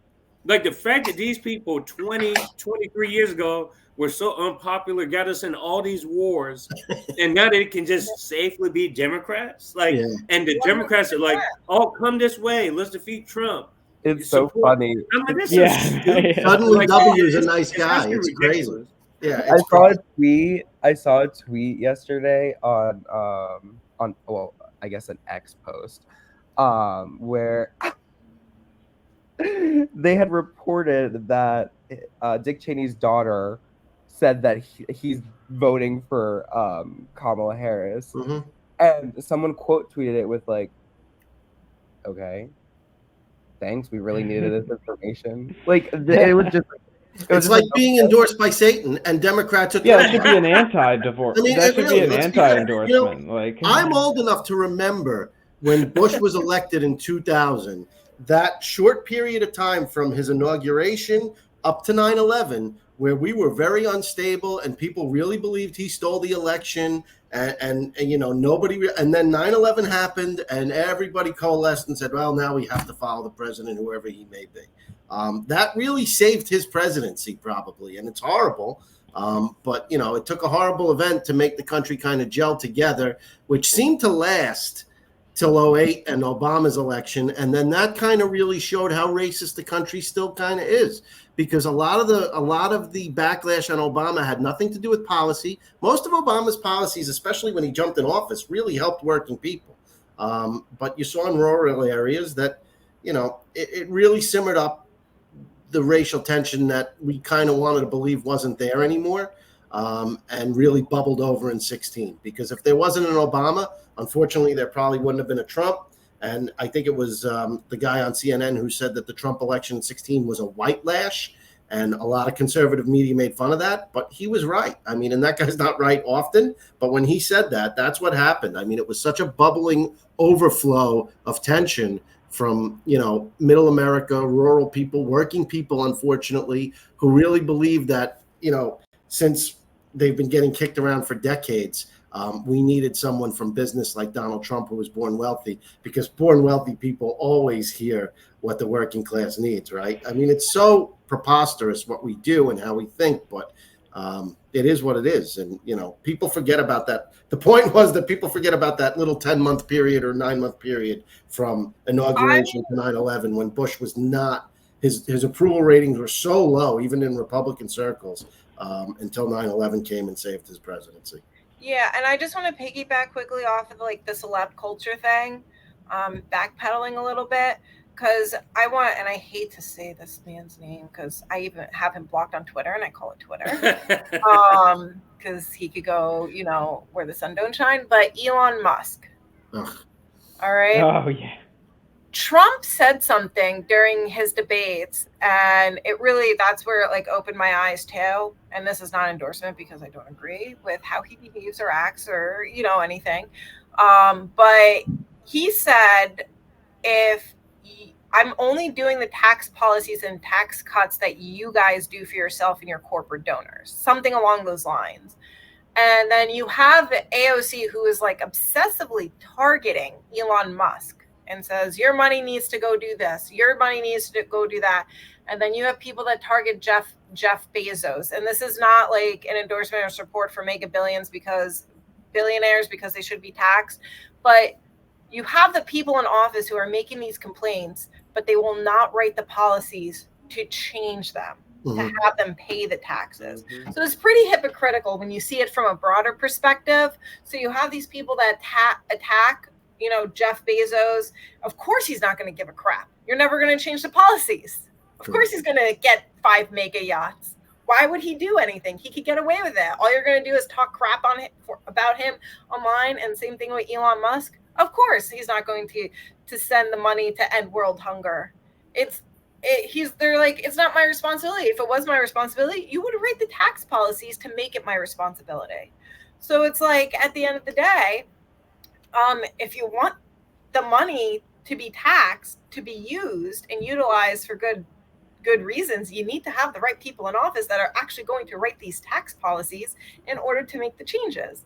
But now these people, because of the obsession from the Democrats and the targeting, and even the current Dems, like Kamala's entire platform, the entire DNC, the Democratic National, it wasn't committee. Conference, their entire conference, it's all centered around the obsession of Trump, not progressive policies. And Terrence, who I forgot what organization, when I first started, he said the only way to beat Trump is progressive policies. That is the only way. And now you have an entire party that rather lose than pass progressive policies or deal an arms embargo. There is no doubt that the new Democratic Party, filled with these neoliberals, Yeah. would always rather lose to Trump than win with a Bernie Sanders, and they proved it in 16 and they proved it in 20, and they're proving it again this year. They would rather lose to a far right person than win with someone on the left. You know? And then if you look at the Republican Party and the candidates after Trump, it's only going to get worse. And that's where we need a third party option. We need to break it's away. all disciples of Trump. I mean, and people who complain that they want to go back to the old Republicans. Okay, so you want to go back to the old, born wealthy, society people who step in and think they can make policy for working people. I mean, there is no winning outside of electing someone different, someone who knows what it's like to stress, to pay bills, and struggle to raise kids. You're not going to get that from the highest societies. They just, even if they're well-intentioned, they don't have knowledge of what it's like to live life that 99% of the people live. So, you're going to have to find it from among the people that experience it and live it every day. Yeah. Before we segue into like the second half of the interview process, because I say we can go for at least another hour, if that's okay with everyone else. I wanted to just give a slight plug and say that Kiko's Freethinkers Forum is an ever-growing forum. This is a public service forum. We have all different types of people on here. We don't subscribe to a particular ideology. Subscribe for free, share, tell your friends and family about it. You can't unthink free thought. We have 45% of our audience located outside of the United States, which is a testament to the guests that we have on the show, and also the geopolitical analysis and just the internationalist approach that we like to take. We are human beings. And so we need to break these barriers of countries and zip codes and all this stuff. We're people at the end of the day, and we need to really learn how to connect with other types of people. And that's what we try to do here on Kiko's Freethinkers Forum.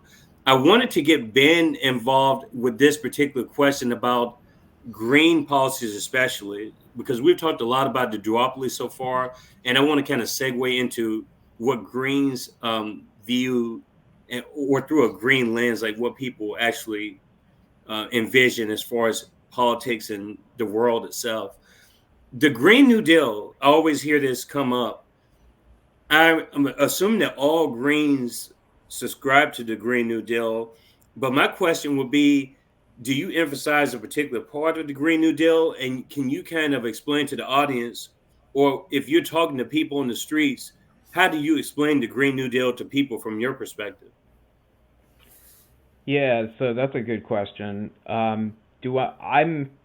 I would imagine, yeah, probably every Green would subscribe to it was really one of the first Green Party kind of platform conjunctions of a couple of different ideas put together into policy. So I think that probably most people in the Green Party, I mean, it's called the Green New Deal for a reason. Now, so yeah, what is it and why is it like different from the sort of skeleton of the Green New Deal that the Democrats have kind of co-opted? The problem with the Green New, and this is at least how I look at it, and some people may not fully agree, and so maybe John and Beau could jump in if they say, well, I see it kind of this way, but the problem with the Democrats' version of the Green New Deal is that it uses something, and I like to use this term, they call it this green growth model, where they are trying to continue sort of an economic business as usual, but turn everything green. But that's not that's not going to work, and it's also not. It's not. If it does work, it's not going to get us to where we need to be, and it's not going to better society. So the Green New Deal, from the Green Party perspective, is much more centered upon things like defunding police budgets to return that to communities and fund green green spaces and green initiatives, defund obviously the gargantuan almost $1 trillion Pentagon budget, and use that money to build kind of national or even support international efforts to reduce emissions, and because we need to get there by 2030, and so that's in my platform. It's going to stay in my platform because we don't have another option for that. My platform can't just lie about like the Democrats are like, we'll do it by 2050. Yeah, that's not scientific. I'm sorry to say it. So it's a scientific based approach. It is including reducing the budgets of these violent institutions to fund these projects, and it also largely rejects the idea of like green growth. We do need to scale back things in the energy industry, and we need to nationalize that industry as well, so that we can have a democratic process for making the decisions in the energy industry and return that back to public ownership. So this is why the Green New Deal, from the Green Party perspective, it follows a certain trend of making sure we have the jobs lined up for people who are inevitably going to not have a job working on an oil rig or something. Not that, that's some wonderful job, obviously, but it's a job. And so it combines a lot of different things. And this is what Green Party policy largely does that the duopoly doesn't, which is combining issues together because they are all connected.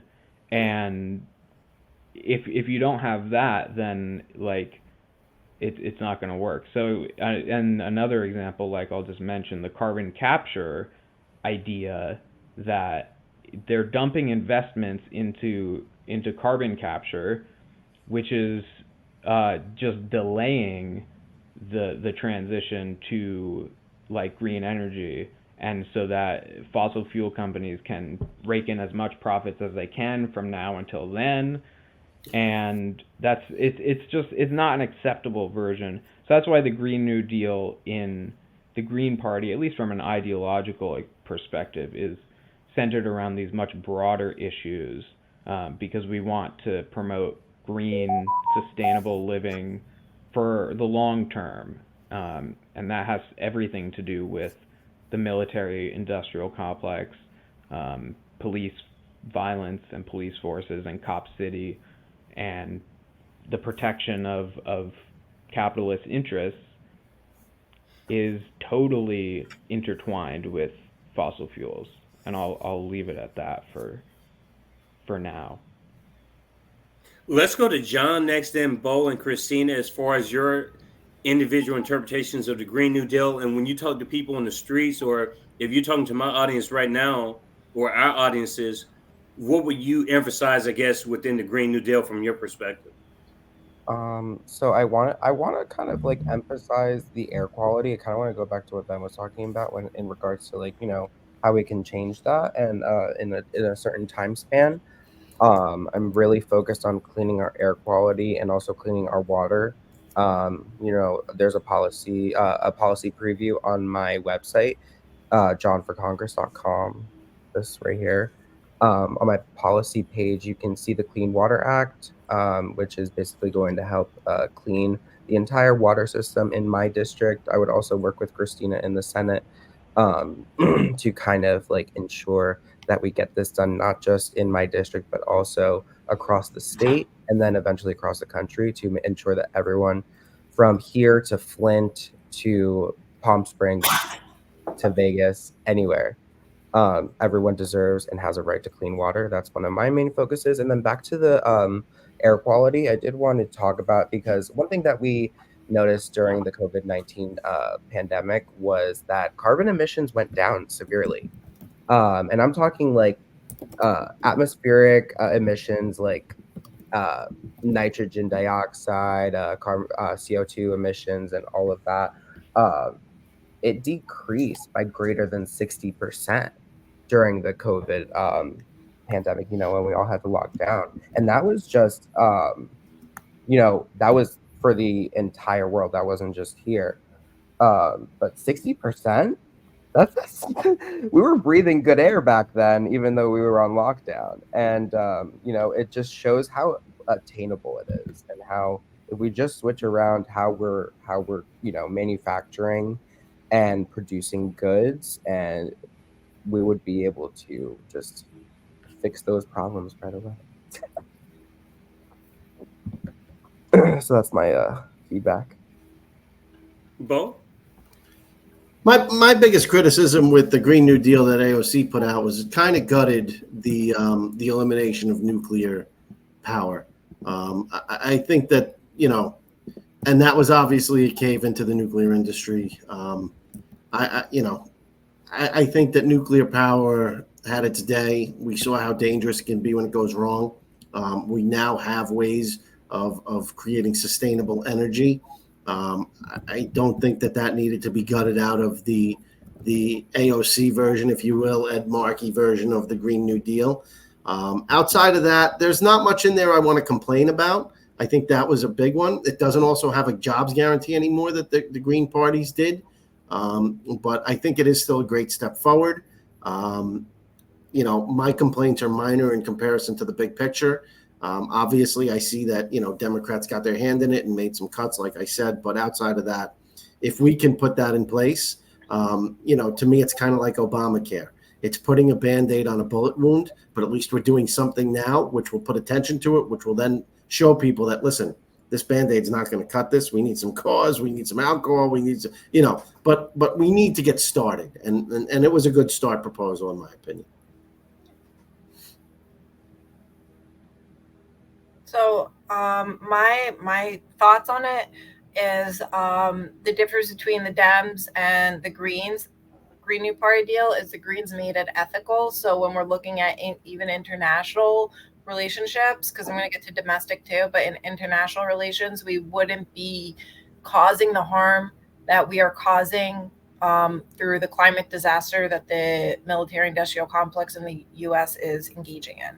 So internationally, we would have renewable energy resources. We wouldn't be destroying the planet. We would be, or poisoning waters or killing a whole herd of fish, a school of fish. But we would be working and building holistic international policies. Now, domestically, the North Water Coalition, I met with them last year, I want to say, somewhere along the lines. Before these three wonderful candidates came along, they have a federal policy that they have already proposed, and the Democrats have stopped and knocked it down. The one-party system has knocked it down. It is to remove, and I said if elected, I would bring it back to light. We would also make some adjustments to it because it's a 10-year grant policy. It's federally funded, so it wouldn't raise anybody's taxes. It would give thousands of brand new jobs. It would be livable wages, and it could be fully benefit too. And it's a 10-year plan that would be, and homeowners would get grants.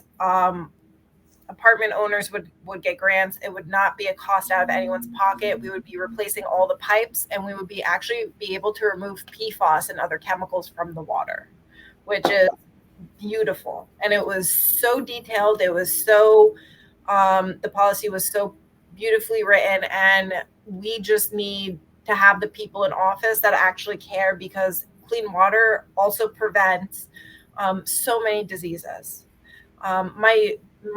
Myself, no one in my place drinks tap water. We all drink alkaline water. Even my dogs drink alkaline water. No one has tap. And the health benefits after doing this for a few years has just been so much better. But it's also astonishing that because in the town I live in, along with many other towns, I think every town in New Jersey is impacted at this point, where all our local drinking water and our tap water is poisoned. I don't think New Jersey, I don't think there's clean water source anywhere in this country anymore. I think all the water sources have been poisoned and polluted. I remember Terrence telling me that there was one water source. He's a huge activist environmentally. I think that one, I think he updated me and said that one recently got poisoned because he's been involved in the activist world for like 30 years and he travels all over the world. So he gives me all the updates. So, like, for example, in the town that I live in, I forgot the name of the acid, but even if you boil water, usually they say if you boil, you can kill the chemicals or whatever. But if you boil it, it increases the potency of these chemicals. So it forces people to use alkaline water. And the other issue with bottled water is there's no regulations when it comes to our clean water sources. There's also no regulations when it comes to these water bottle sources. So Nestle doesn't have any regulations. They could just take whatever water source they want, put it in a bottle and sell it to you and say it's clean water. There's no proper filtration. There's nothing anyone has to actually abide by. So that's a huge, huge, huge issue. Because people are like, okay, I can't have clean water in my own home, even though I have to pay for water. So I'm going to go out and buy more water and I'm going to buy bottled water. But the bottled water is just as harmful a lot of the times, or sometimes more, because you have it sitting in plastic too, than your tap water. So it's very, it's a huge issue that has to get addressed immediately. But if you keep, insanity is doing the same thing over and over and over again. If we keep repeating the cycle and we keep putting the same people in office, your loved ones are going to keep getting sick. Cancer's on a rise. We have heart attacks and cardiac arrest in younger people on a rise. So we have to really address the causes at the source. And if we're looking just at Maslow's hierarchy of needs, we have to look at basic clean energy, clean water, clean food, making sure people have safe housing, a safe environment, and we have to go to the basic physiological needs and before we get to the next level. So that's where I would say the Green Party differs when it comes to the Green New Deal. We are more ethical. The Democrats are unethical. They are the ones that added fossil fuel into their Green New Deal. We didn't have fossil fuel. It was just straight renewable energy. And I just want to say one thing on top of what, this really doesn't have anything to do with party politics. It has to do with us as a species. Or as a country, if you will. Where are we as a country? I mean, one of the staples of humanity from us getting, from prehistoric days to now was that communities would ensure that we at least had clean water. We knew where to go to the water sources. Water is how we advance. Where are we as a country when it trickles down from corporations to people where, clean water is now negotiable and rich people really don't want to pay for you to have clean water. So why do we need that as a society? Yep. Make more money and buy your own water. You're on your own in this. We've never done that as a country or a species. And that's kind of where we are now. And, when you ask us, well, why are we running or why do we think that things need to be shaken up? Just go to that rudimentary beginning of we're in one of the richest states of the richest country in the history of humanity, and we can't even give everyone clean water. I mean, if we're not fundamentally broken when you just take that into account, even if you don't know anything about politics, that's got to make you think, something needs to change now. Yep.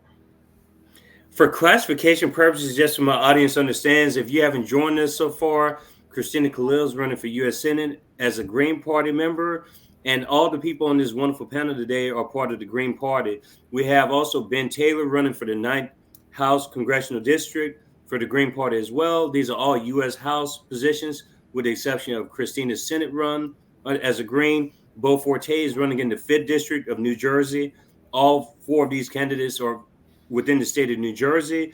And finally, Jon Serrano is running in the 10th District for the U.S. House as a Green Party member as well.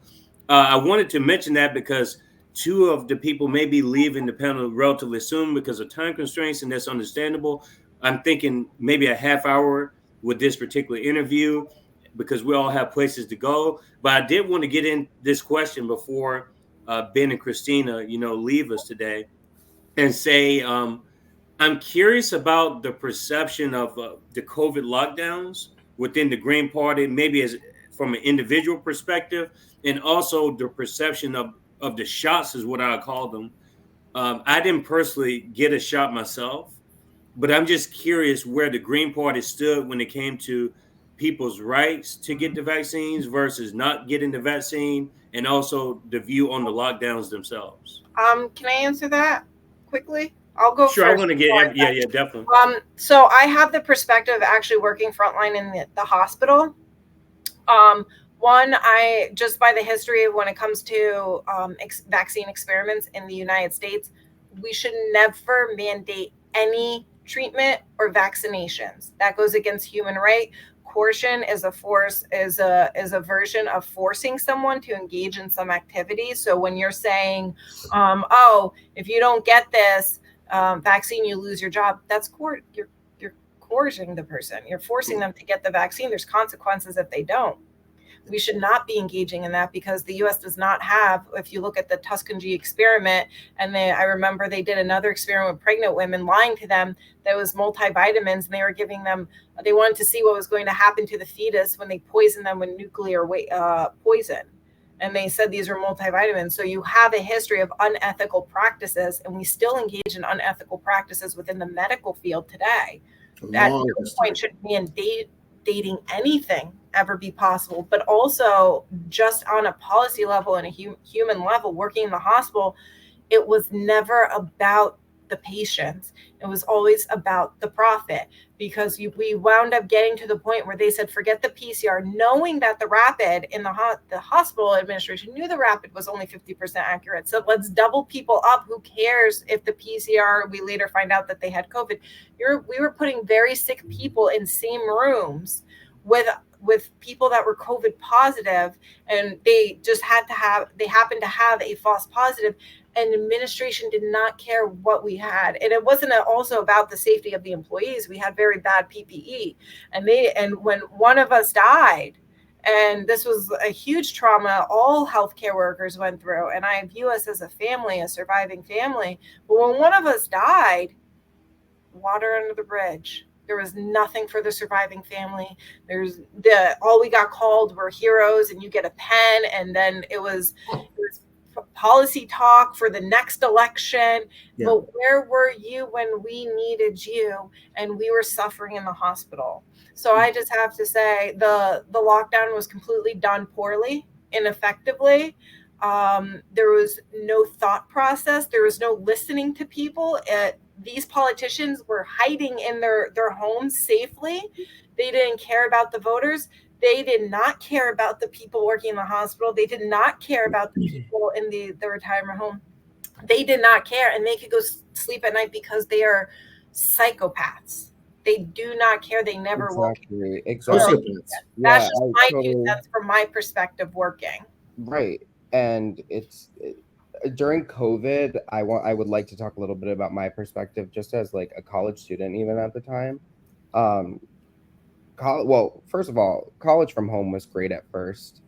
And then when vaccines came around a year later, and things started to open up even more, I did get both doses of the vaccine. And even though I did believe that there was something off about getting a vaccine done that fast, in all personal opinions, that's not normal. Usually it takes scientists 15 to 20 years to properly perfect a vaccine. And I also had just recently found out on social media, and I'm looking more into it right now, but apparently there's been an increase or a development of high-grade sarcoma after the second dose of the Moderna vaccine. So that's something that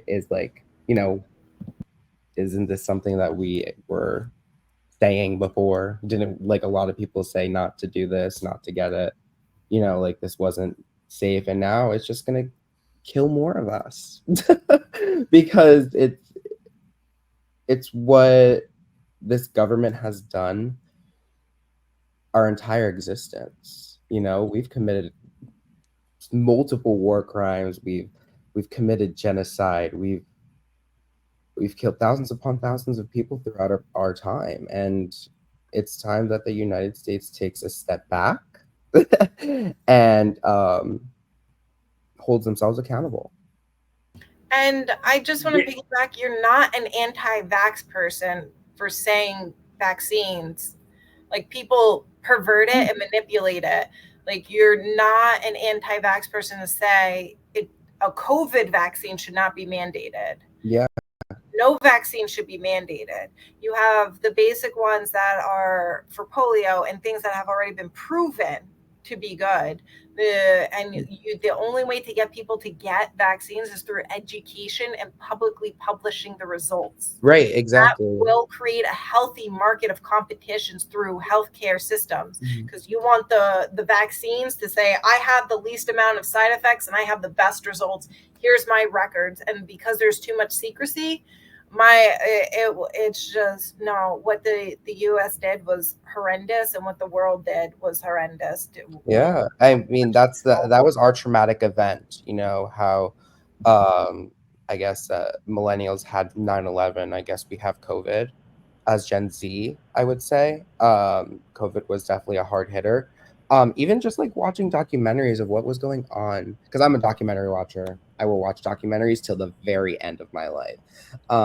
And I was watching a documentary that just followed a bunch of doctors and nurses during COVID in a hospital in New York, I believe. Forgot the name of it, but it was very stressful to watch because it was just people coming in and dying right away, and just they had to take a second and move on. Like you said, Christina, you know, like it's horrible what happened during that time. That is not how I would even say healthcare systems like Italy and Canada did struggle, who run on universal healthcare. And it's because they do not have the universal healthcare structured properly.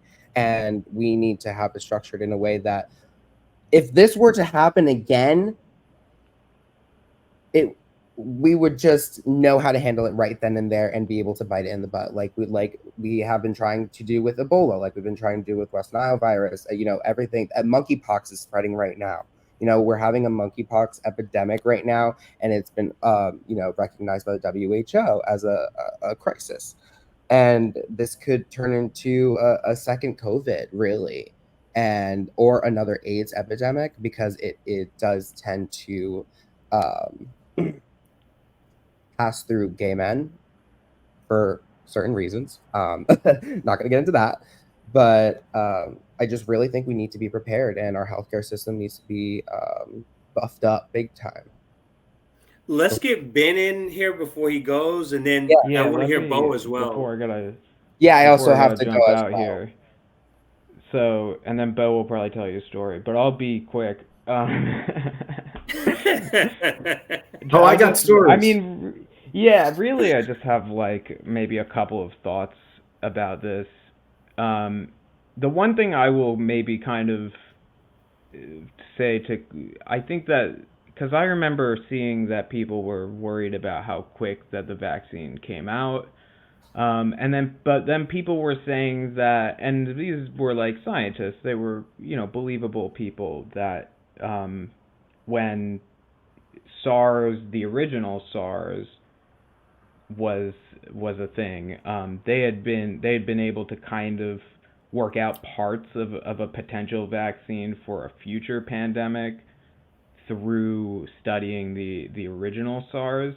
So I think that, there's something there in terms of like, how fast really did it come out? I don't know. I think that there's a couple of thoughts there. I do definitely think, especially when we have a for-profit health system, you can't be going around mandating people profits for companies like this. Personally, so I think it's very much often a personal thing. There's also things to be said about studies that show what is generally positive for human health, but we live in such a corrupted medical society that it's very difficult to figure that out. What are things that are generally good for people, and how do we figure out when somebody's getting one of those horrific experiments that were disguised as vaccines, right? So there's a lot of trouble there. And what? I had something else, I think, but oh, that's right. Of course, personally, whenever I go to the doctor, I'm just like, load me up with like every vaccine. They wouldn't give me like more than 4 per day. But that's just how I roll. So, other people obviously have every right to feel not cool about that. And well, I just want to piggyback off of that. So when I think it's called Gardasil, when Gardasil first came out, they had the research and the education, and the doctors knew about it, and I could have that conversation, which is why I opted to take the vaccine. No one had answers, and it was mandated. That vaccine wasn't mandated. It was, hey, it's for your health, and this is what it does, and blah blah blah. Even though people were still saying negative things, I just felt very confident in my ability because it was freedom to choose and freedom to have the discussion, and nobody knocked me down. Nobody put it was okay, and because it was a multiple series shot as well. It wasn't just one vaccine. I had to keep coming back. I think 3 times you had to get the vaccine within a certain time frame to finish it. So it was, so it was just like, and that was when it was first released. So it's how COVID happened should never happen again. And it's not about, and I'm not an anti-vax person, but it's not about, new vaccines are questionable. No, the research was published. This is what was out. The doctors could educate me. They could say, these are some of the side effects. And worst case scenario, it's this. You know what I mean? So it's just like, it was that freedom to have that conversation, and you weren't looked like as a demon or a beast. And that's what led me to get the vaccine. And the same thing should have happened with COVID. Have these open conversations. Why are you hiding the research? What is so crazy that the details of these research has to be hidden? Then you're hearing, and then you have people minimizing the vax accidents that are happening, the people who've had bad side effects, and saying, oh, well, who cares? Since you're having a side effect, you don't matter, and shame on you for saying the vaccine doesn't work. But they matter just as much as the person that doesn't have the side effect. So it's just, and then the people who don't get the vaccine, it's like, oh my God, it's like they're saying, oh, I just murder babies for fun. It's like the way they get looked at. So it's just astonishing as someone who's in the medical field. It's like, I don't care if a person has the vaccine or not. Let's have the conversation, and let's provide the education and the research. And I can tell you my experiences, you could tell me yours. And then based on that, that's how a person should lead their way to a vaccine. Doctors shouldn't be forcing things. And now, recently I learned that vaccines went up when it comes to babies, and a lot of parents are not against their babies getting all these vaccines. They're just like, I'd like them spread out more. I don't want my child getting these many shots at once. And they're being looked at as abusers. Well, I don't see the problem with how the parents saying that, okay, if you want to split and you want to do 2 shots a month and break it up small, then break it up small. Why are the doctors? Oh, yeah. All right. Yeah, same. I was just about to say, I have to go. I was just going. I went on a whole rant. My grandma's getting hungry. Yeah, but thank you so much for this great forum. I appreciate it very much. I felt this like was, I was this thinking was amazing. very freely. So yeah, I should go now. Well, KhalilForSenate.com, donate, like my socials, follow, share. Please donate. Please donate. Please donate. We only take your donations. We don't take corporate donations. We're going to link all your information in the episode description. Beau, I think, is still going to be with me, right? Yes, sir. Yeah. Okay. You are. Yeah. Beau was great. But to everyone else, Christina, Ben, and John, I would definitely link all your information in the episode description, your official websites, and any other things you want me to link to the episode description. Thanks again. This has been wonderful. Thank you. I also just wanted to say personally, thank you so much for having me on here. I really appreciate it. I really am so excited to see you, publish this, and I really hope that it gets out there. So, and I'm gonna push it out there. So everyone, like this, donate. Please donate. We need help. We need it. We need everyone behind us. So I plan to be the voice that advocates for everyone. And I hope that everyone can just stand behind me and the Green 13 and make the change that's necessary. So thank you, everyone, for having me. I like that Green 13. I like the way that sounds. That sounds good. 13's my lucky number. Green wave. See y'all. Bye, everyone.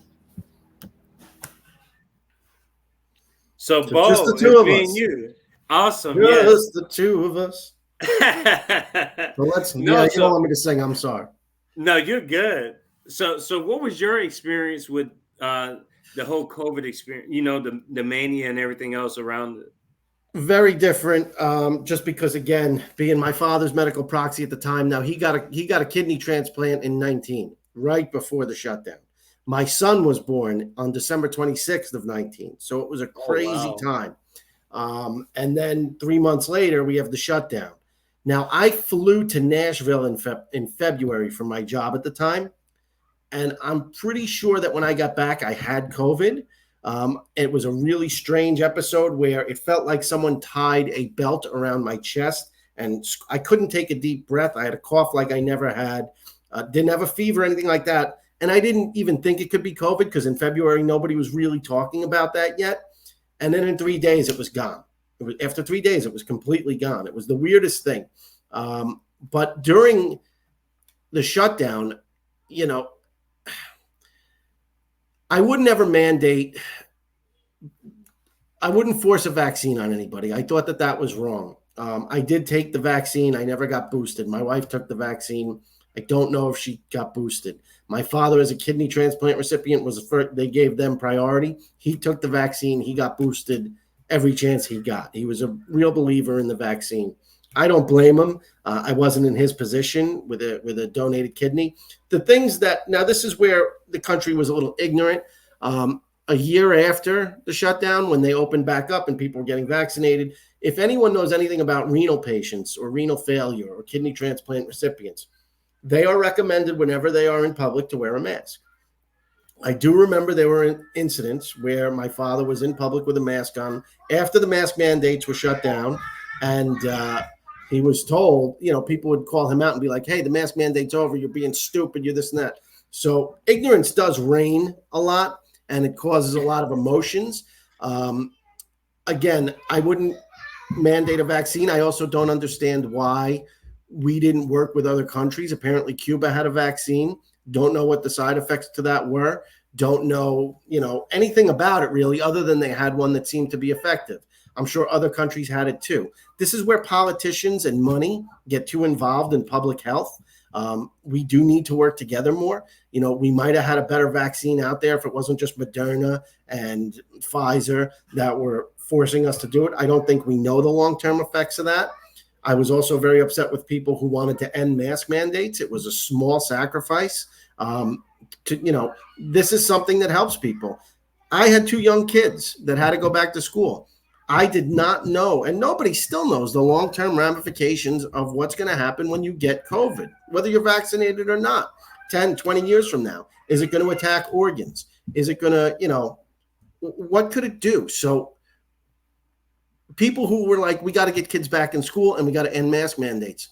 To me, that was insane because, again, we know that when you get chicken pox, 30, 40 years later, you could get shingles because of it. We have no idea what COVID's going to lead to long term.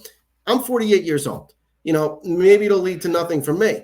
But my children who are 6 and 4, what's going to happen to them 50 years from now because COVID and what lingers? We have no idea. So people who want to rush to open back up it's disappointing. I think we found out a lot about ourselves in terms of preparedness, in terms of how broken our medical system is, in terms of how ignorant we can be. I think it woke humanity up to a lot of our negatives during that 1 to 2 year run. At least it did for me.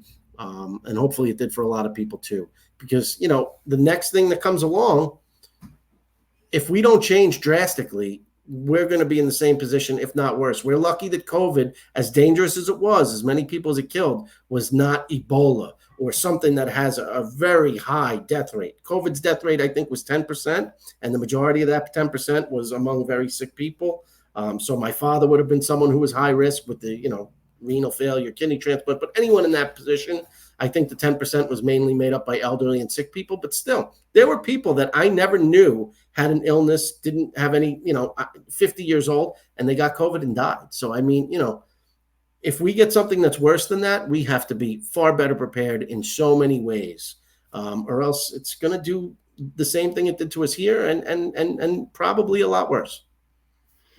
I think if anything that this showed, and the reason why I was reluctant to get anything as far as a vaccine or a shot or whatever you want to call it, is I didn't trust the medical industry going in.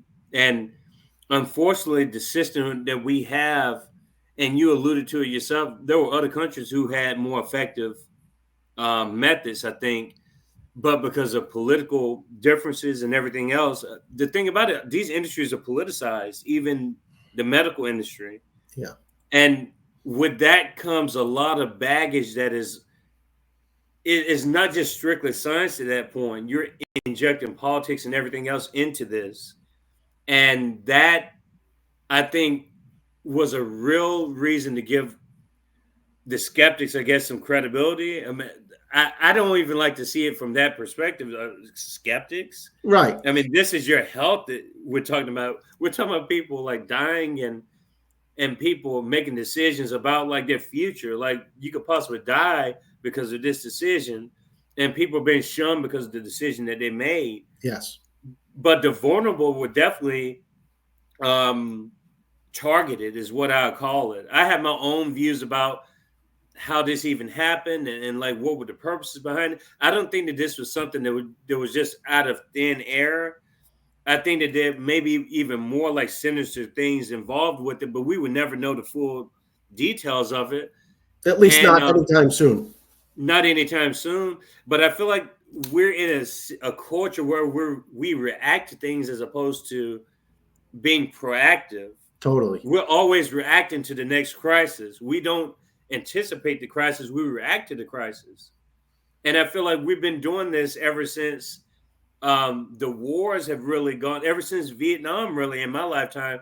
I mean, I'm 42 years old, but from what my parents tell me about Vietnam and from what my parents tell me about the Cold War era, which is still going on, unfortunately, just the hate that's given towards Russia, China, this East-West divide type talk. It's almost like we're reliving those time periods, like post-Watergate. It's like, have things really changed? Are they trying to give us some kind of a semblance of that history and return us back to that time period where we're like fighting against China, fighting against Russia, starting a World War III? I mean, we've heard this more mentioned in the last 2 years than I think I've ever heard of it. A World War III possibility is almost like everything's becoming full circle again, with not just geopolitics, but just everything is connected. Totally. And it's not just one thing, it's all connected. No, we've put ourselves in a big catch-22 where, we need a boogeyman to keep the military-industrial complex rolling. We saw it at the end of the Cold War. People started questioning in the late 90s, hey, why do we have bases here, here, here, and here? And then 9/11 happened, and we're like, okay, we need more bases.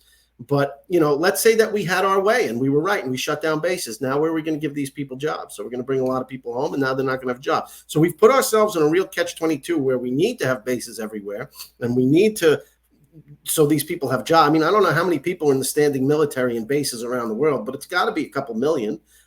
So if we close those down and saved all this money but brought these people home, we're not going to have jobs for them. So we have to keep them in the military. And in order to justify keeping them in the military, we need a boogeyman. So when it wasn't communism anymore, it became Al-Qaeda. And when we apparently got rid of them, it became ISIS, and now it's becoming Russia and China, and Cuba's always been. I can't understand how this little tiny island has always been the cause of so much of our misery, but apparently it is, and now it's Venezuela too because they're friends with Cuba. It's just we need to knock that off. We need to understand that we spend more on our military than the next 8 or 9 countries combined. The next 10. Yeah, whatever, some ridiculous number. Nobody's attacking us. You know how they're going to attack us? Through our stupidity. And if people are telling me, wow, Russia's going to come in and convince us of, look how separated we are as a country. Now, listen, I'm a left-wing guy, and through the 90s, because I always professed, we need to jump off of this, standard centrist position in corporate and get out. It's funny how you do kind of come full circle and say, hey, wait a minute now. These right-wing people and these centrist people, we have to understand that we're all Americans first, and we need to get together and coalesce on ourselves and then figure out our differences at that point. But, and it all kind of is linked together. I'm just going to go back to your point on COVID. The reason that there's so many crazy conspiracy theories is because the root of the problem and the people that are kind of run the show aren't giving us the information that they know, which allows conspiracy theories to run rampant and burn like wildfire. So, everything kind of spawns from that. When people don't know the truth and then are afraid, we're in a lot of trouble because it's going to lead to so much division and nonsense and all kinds of, and that's kind of the position we're in now. And then when we look at each other and say, well, how are we going to get back to being unified? Boy, we got a lot of work to do. And it's going to start with honesty and trust. And the only way we get honesty and trust in our government is to elect people that, aren't really part of that establishment, know what it's like to earn a buck, know what it's like to stay up at night worrying about how to pay your bills. People that the media would generally deem unqualified for the position because, all we've been doing is putting in born wealthy, Ivy League educated people. And for the last 100 years, what's changed? Exactly. So, we need to change course a little, and that's hard and it takes bravery. But if we're going to be the home of the brave, let's try doing something that nobody's really done before. I think that's part of it, though. Even the whole idea of what a conspiracy theorist is, we have to keep in mind that the government weaponized that term against people. But like you said, people are going to fill in the gaps if the government's not giving you all the answers. If you've been withheld of information that should be public domain, then people are going to create their own views. Of course. And a lot of those views, and the thing about it is, it's almost like this whole idea. I don't want to get into spirituality or anything, but it's sort of like the whole, I identify as a free thinker, an atheist, whatever you want to call it, but you can't disprove the idea of God. You can't prove the idea of God empirically. You can't, but that doesn't mean that your view doesn't have any sort of credence or any sort of weight for your own self or your community. You can argue both ways, and it doesn't make either side a bad person or anything. No. But it's one of those things where if you're going to call me a conspiracy theorist, I guess the question is where's the burden of proof? Can the government disprove what I'm saying? Or right. It's always going to be, like you said, it's a rampant, wide spectrum type of situation where we have to fill in the blanks because we're not getting the answers from the people who are supposed to be the authorities. But maybe that's part of the issue is that these same authorities are tied into the military war economy. I mean, we're a perpetual war economy because of what's happened now. And so everything, the humanity is almost gone. Yeah. Do people even care what's happening in Gaza, in Congo? Do they care what's happening in Sudan? Do they even care about what happened during the COVID pandemic? Because it's simply tied to the same set of brokers. They don't have an interest like Pfizer and Moderna and all these people. They're tied to the war economy. Right. They're literally tied. They advertise on television, and the warmongers, they advertise on television now. So it's pretty much a one system that's been consolidated. And this should scare anybody. People talk about fascism and all this stuff. People is pretty much here already.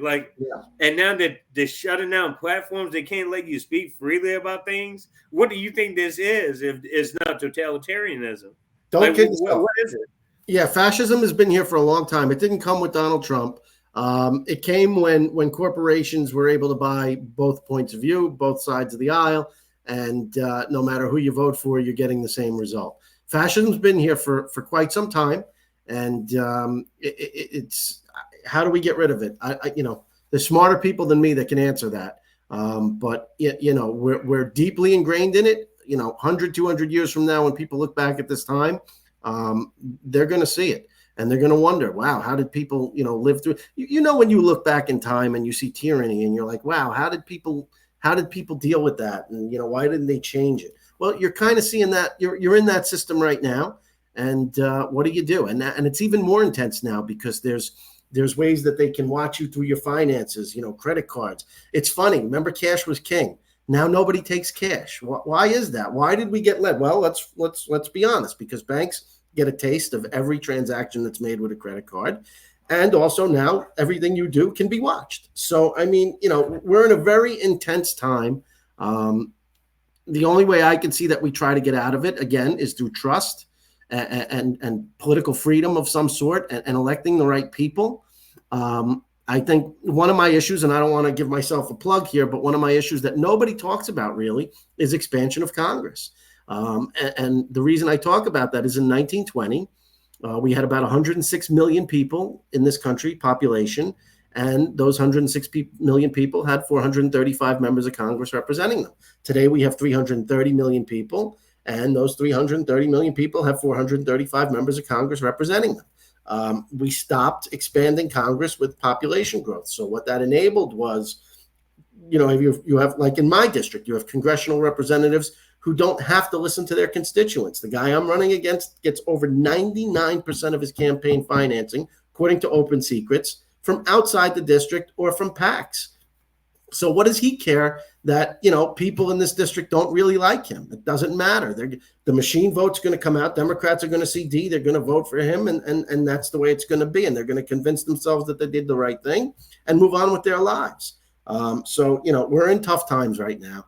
And all we can do is keep our heads above water and keep fighting the good fight, and know that eventually we will win. And, it's going to be hard. It's going to be very uphill, but we have to keep doing it. I had a question. How long have you been a Green Party member officially? Less than 6 months, maybe about 6 months now. I have voted for the Green Party presidential candidate since 2000. The first time I got to vote was in 96, and I voted for Bill Clinton to be reelected. And I was very disheartened by his 96 to 2000 run. He went very much back to the center, kind of like Obama did, from 12 to 16. And that was it. So in 2000, I voted for Ralph Nader, and I stayed a Green Party. On any federal level office, I voted for the Green Party. In local elections, I still voted, with who I thought was best, even Republicans sometimes, because as you know, in a municipal election, abortion rights and LGBT, that really doesn't come into play on a municipal level. So voting for a Republican, it's almost like voting for class president. On a municipal level, it's almost more of a popularity contest. So, but on a federal level, I voted for Greens ever since 2000. And how connected are Greens internationally? For instance, are you connected to Greens throughout the country and even internationally? Would you say that for yourself? And what about other Greens? Yes, nationally, we're pretty connected. Internationally, not so much. I haven't spoken to a lot of Greens outside of the country, but nationally, I know many of the candidates running for House. I know many of the candidates running for Senate. There is a network there, especially on social media, where we can bounce ideas off of each other. Listen, I came to this party from the Democratic Party because of intense corruption and, silencing of voices that the party doesn't really want to hear, and came to this party. And there's definitely more openness here. I do still have my complaints, and, I don't want to get into that now because I think we have elections to run and win. But come November, December, I will bring some things up to light that I think the Green Party needs to fix and change. But outside of that, I mean, this is far more healthy party than the Democratic Party that I came out of was, by far. I'm very encouraged from the Greens that I've interacted with recently, because I like to criticize across the board. It's not just Greens that have their own issues that you rightfully acknowledge. I mean, I think that's a great thing, to have yourself accountability within, whatever party you're associated with, or even if you don't affiliate with the party, it's great to always have accountability. I mean, that's the only way we're going to grow, really.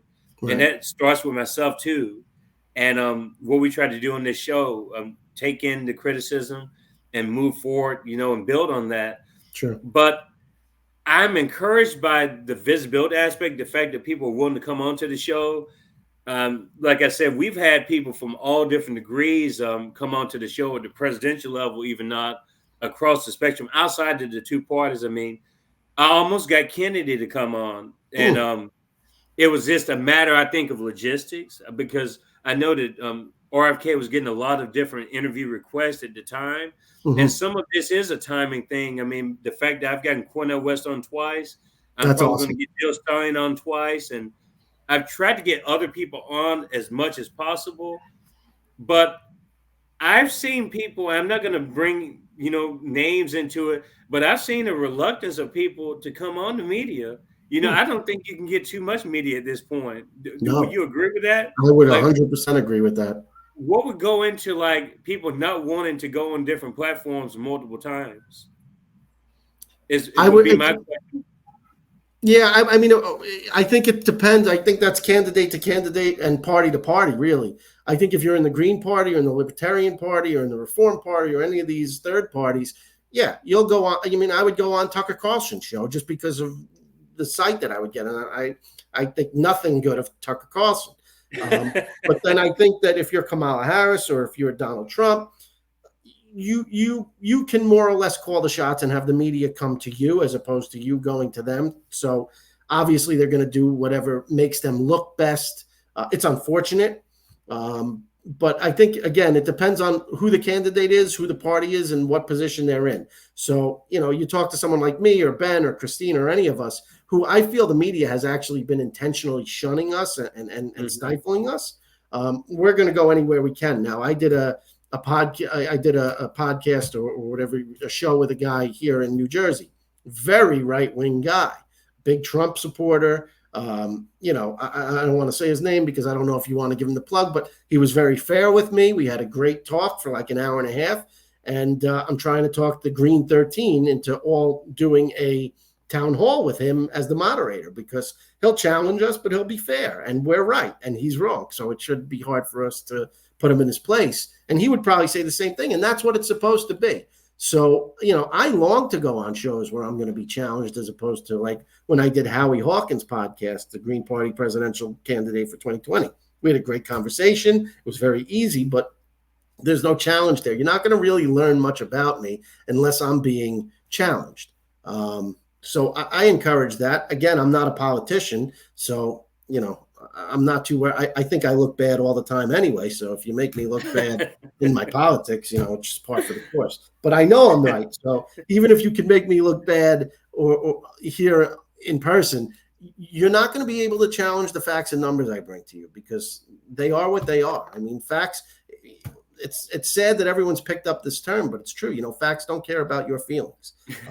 They're there. They're stubborn things, as John Adams once said. No matter where you do, how you dance, or how you present your case, the facts are always going to be the facts. Unfortunately, we're in a time now where facts are negotiable, and that's why things are so dangerous.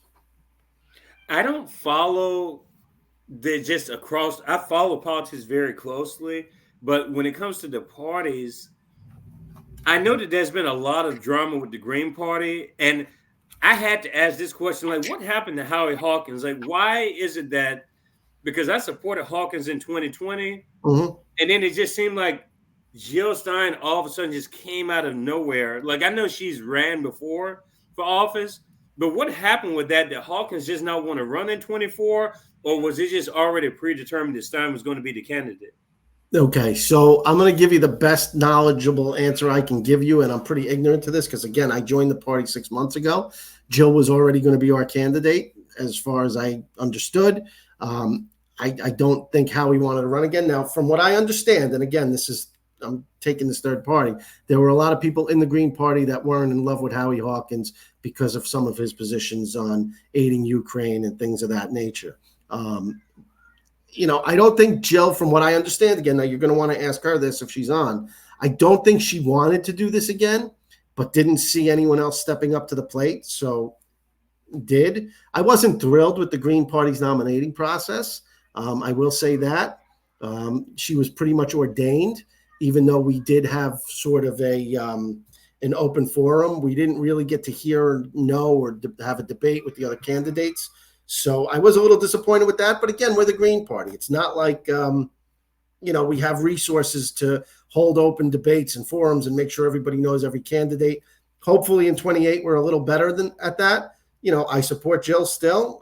We've had our issues. I'm not going to get into that, but I have had this campaign had its issues with the top of the ticket. But obviously in the end, politics comes before personal feelings, and I'm going to still support Jill for president. I think she's the best option on the ticket. I love Cornel West, love Claudia Dela Cruz. I wish the left would coalesce and we could pick one nominee out of those three people. I spoke to the Cornell people when he left the Green Party. I don't know if you know, his original intention was going to be to run as a Green, and then he backed out for whatever reason. I don't know the particulars on that. But when I had a back and forth with one of his campaign people, I was like, he should probably drop out because he doesn't even have party affiliation. All he's going to do is make the person came back to me and said, hey, listen, Cornell's going to stay on the ballot because he's the only person of color on the ballot right now. And I was like, you know what? Touche. You're right. And I can't tell you that that's wrong. But I do wish of those three candidates, they could gel together, and the left in general, DSA, Green, Marxist International Tendency, all these left-wing groups, Working Families Party, we're all basically on the same team. We might have some differences on policy, like Howie with the Ukraine support, but in the end, we all have to acknowledge that we're far better than what we have right now, whether it be Democrat or Republican. So it would be nice. I would like to see an effort to get all of the left to gel, and it would scare the Democrats because all of a sudden they would have a hard time winning if they lost, which I believe is the left, which is probably at least a quarter of Democrats in general. Be very difficult for them to win. And the Republicans and the people on the right, I don't want to say the Republicans, the people on the right have figured this out. The same time that Bernie almost caused a flip of the Democratic Party, Trump did cause a flip of the Republican Party. So in a sense, I got to give Republicans a little more credit because they kind of allowed their members to decide the path of the party, even though I think it's a terrible path. And the Democrats didn't. And that's why the Democrats still have a problem 3 terms later. So you had 16, 20, and now 24, where the Democrats, even if they win, they're struggling to beat one of the weakest candidates that Republicans could have ever dreamt up. And, Democrats won't learn their lesson until they continually lose to that person. Even if they eke out wins, they're not going to learn their lesson. They're going to constantly put up Kamala Harris's, painting her as some kind of progressive, even though her history is putting nonviolent drug offenders in jail for longer periods than they needed to be, while letting people like Steve Mnuchin evade prosecution as he stole the homes of these people that she put in jail who were the working class. So, I mean, again, it's going back to what we were saying before. It's an uphill battle. It's an uphill climb. And people who want to call the Green Party, insurrectionists and people who are just going to spoil the election, too bad. There shouldn't be anything there to spoil. If you don't want a Green Party, force your party to embrace our positions that the majority of Democrats are behind. Universal health care. Over 80% of Democrats want it. In fact, over 25% of Republicans want it, and over 50% of independents want it. Yet something like 15 to 20% of people in Congress want it. How does that happen? So we got a lot of work to do. I posed this to Cornel West a few days ago, and I also posed it to a panel that I was a part of a few weeks ago when I was invited onto the show, the Tracy Carson show. And Tracy, just full disclosure, is a volunteer for the Cornel West campaign. But I didn't reveal a lot of that stuff during that interview for different reasons, because she's probably already going to be in communication with him as it is. Me personally, I'm not going to endorse any candidate at all as far as presidential level and local levels. because I think coming on to the show, I want to build third parties. I really do. I think I see the value in third party and independent candidates, even if I don't even agree with them on a lot of things. Like, I just see the value in them. And this is a platform where people can come on and they can get their ideas out. But I do want to promote more coalition building, because the way I see it, and I don't understand why, especially the last election cycle almost traumatized me because of the criticism and the shun that I basically got when I was, the people were basically saying, why come you can't support Biden this one time, Kiko, and hold your nose? And I'm saying to myself, because I haven't done that since 2008. Like, the last time I supported a Democrat was in 2008, which was under Obama. As promised then, after that, once I realized that he wasn't going to close Guantanamo, I said to myself, I'm not going to do this again, because I can see very disappointing falling in the process. I can see that they're just going to fund wars even more. Yep. And it's Obama almost is going to be no different. Does it make? And so you present your case. It's like you're always on the defensive when you're presenting your case of why you don't choose the Democrats. Like, why should I even have to justify not supporting the Democrats? Like, it's ridiculous. Yeah, flip it on them and say, listen, X, Y, and Z, why do you support this? Why? Don't ask me why I don't. Why do you? So, but even then, with the percentages, just thinking, I believe the blueprints already been made for us. Like, if you see what Kennedy did, whether you agree with him or not, he's basically staying on the states. He's staying on 40 states, basically. So people can still support him in those safe states, which is created by the Electoral College, which benefits the two parties. Because then they know that they can only go to certain areas. It's a national gerrymandering process is what it is, because they can just go to 6-7 different states, put all their money and funds in those 7 areas, and then they strand the rest of the states. Yep. And it's a state-by-state national type process anyway. It's a state-by-state election process. And I don't think most voters realize that it's a state-by-state popular vote. It's not a national popular vote. Means nothing. So why would you shun someone in the state of Tennessee, for instance? And why not build like a third-party coalition within a deep red state, which is absolutely ridiculous? That these labels, again, they're duopoly labels. But if I support a Cornel West, a Jill Stein, a Claudia De La Cruz, an independent candidate, why not? If you want to vote that way, why not vote that way? Why do you feel like you have to throw your vote to Kamala Harris or Donald Trump for this instance? Yeah. Wouldn't it make more sense to build, and then they look at the stats at the end of the election, like, damn, 22% of that vote went to third parties and independents. That would give them public funding. If they get 5% of that funding, they could get that for the 2028 cycle. Why come people aren't thinking like this? Rav Nader and all these other people ran before, and they had an impact on the elections. Now, people would argue that they didn't have a good impact. I think that they did serve a great purpose. Great impact.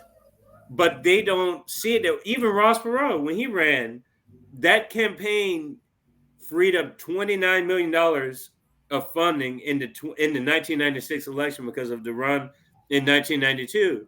Yep. And then the subsequent election, in the 96 election, he got, because the 8.4% that he got in 96, not as good as the 18.9 national support that he got in 92, but he still qualified for $12.6 million of public funding in the 2000 election.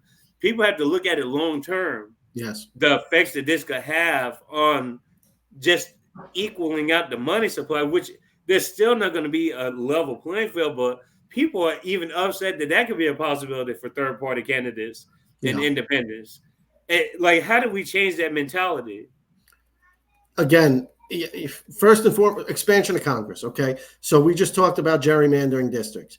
If you cut the districts into quarters, meaning no more 800,000 people per district, now you go back to 200,000 people per district, it's going to make gerrymandering very difficult. Like in your state, Tennessee, from what I understand, Democrats get like 40 to 42% of the vote statewide, yet only collect 20 to 25% of the seats in the state assembly or state senate, whatever they call it. That's crazy.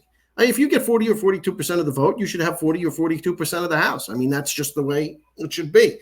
So you got to eliminate this gerrymandering where they go in with a fine-tooth comb and draw these crazy lines. If you saw some of the districts here in New Jersey, how they're shaped, it's like, how can you now, if you shrunk the districts, it's going to be much more difficult to do that.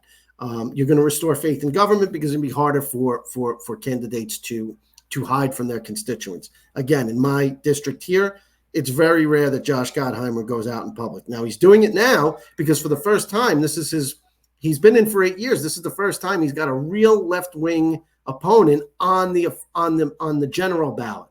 He's gotten a few primary challengers from the left in the Democratic Party. That goes nowhere. So this is the first time on the general ballot he's got a real challenger who's really coming for him, who's really calling him out, not just for his support of genocide in Gaza, not just for his support of Israel in general and his AIPAC dollars, but also because he's hostile to universal health care, also because he's hostile to free speech, also because most of the work he's done for the last 8 years has benefited the wealthiest members of his party and not the working people. So he's vulnerable. And we're going after him, and he's coming out now and talking about some left-wing things. He's doing things that are very uncomfortable for him, shaking more hands than he's used to. And I'm glad to have made that happen. And hopefully we put him under more stress in the next 59 days. Beau, I want to leave you with the floor the last few minutes because I definitely have to go. But you all are more than welcome to come back onto the show anytime you want to. Beau Forte representing the 5th Congressional District, the U.S. House as a Green Party member. Do you have any final words for my audience? And again, I will link your information into the episode description. And we appreciate having this wonderful conversation with everyone that came today, Christina, Jon, and Ben included. And I want to thank you, first and foremost, for allowing us to do this. I want to thank the other 3 people who were on with me. Great candidates, great people trying to make changes. Jon Serrano, Ben Taylor, Christina Khalil. But we also have a whole slate of other candidates that are really good. Barry Bender, Tom Canavo, Lily Benvenidez, Robin Green. I could go on and on. I'm sorry, I just named 4, and then the other people are going to get upset that I didn't name them. But we have 13 candidates that I think people need to look into. Also, my opponent, $19 million in his coffers, wants to be the governor in New Jersey next year. We can stop him. We can at least weaken him enough here in this campaign this year that people are going to be like, wow, he can barely win his district, or he can't even win his district. We end him now. So please go to my website. It's beauforcongressnj.com. I'm not looking to match him, but I can use donations because that gives us road signs, that gives us stickers, that gives us coffee mugs, it gives us T-shirts, it gives us ways to get the message out. But more importantly, share my website with other people. Let them see my platform. This is the first time that New Jersey's 5th district in decades and decades has had someone on the ballot that is going to fight for universal health care, that is going to fight for expanded free speech, while also fighting for the staples thing, the staple issues that Democrats want: LGBTQ rights, abortion rights, civil rights in general. But we're going to take it a step further and give you more bang for your buck in this campaign. So please give us a look, and give the whole Green 13 a look, because we deserve it. We're doing this for you. We're not doing this for ourselves. It would be crazy to run as a Green Party candidate thinking that you're doing this for yourself. So give us a look. As far as that's concerned, the Green Party and the 13 members in New Jersey, if you all want to send the links to me so I don't have to look up everyone individually, I can definitely plug that into the episode description too, just so everyone has a chance to look at their sites and their information, check out their policy positions and whatnot. But we want to thank you both for coming on to the show. And this is really exciting. I had a great I felt like it was a productive conversation. We touched on a lot of different issues. And beautiful people, this episode 134, please share with anyone you want to. Subscribe to our channel. Support these local candidates, these state level candidates, and these national candidates running outside of the 2 parties. Give third parties and independents a second look. Give them a look. Give them consideration. I don't feel like that's even a part of the people's rationale these days, but I think some of it is visibility for sure.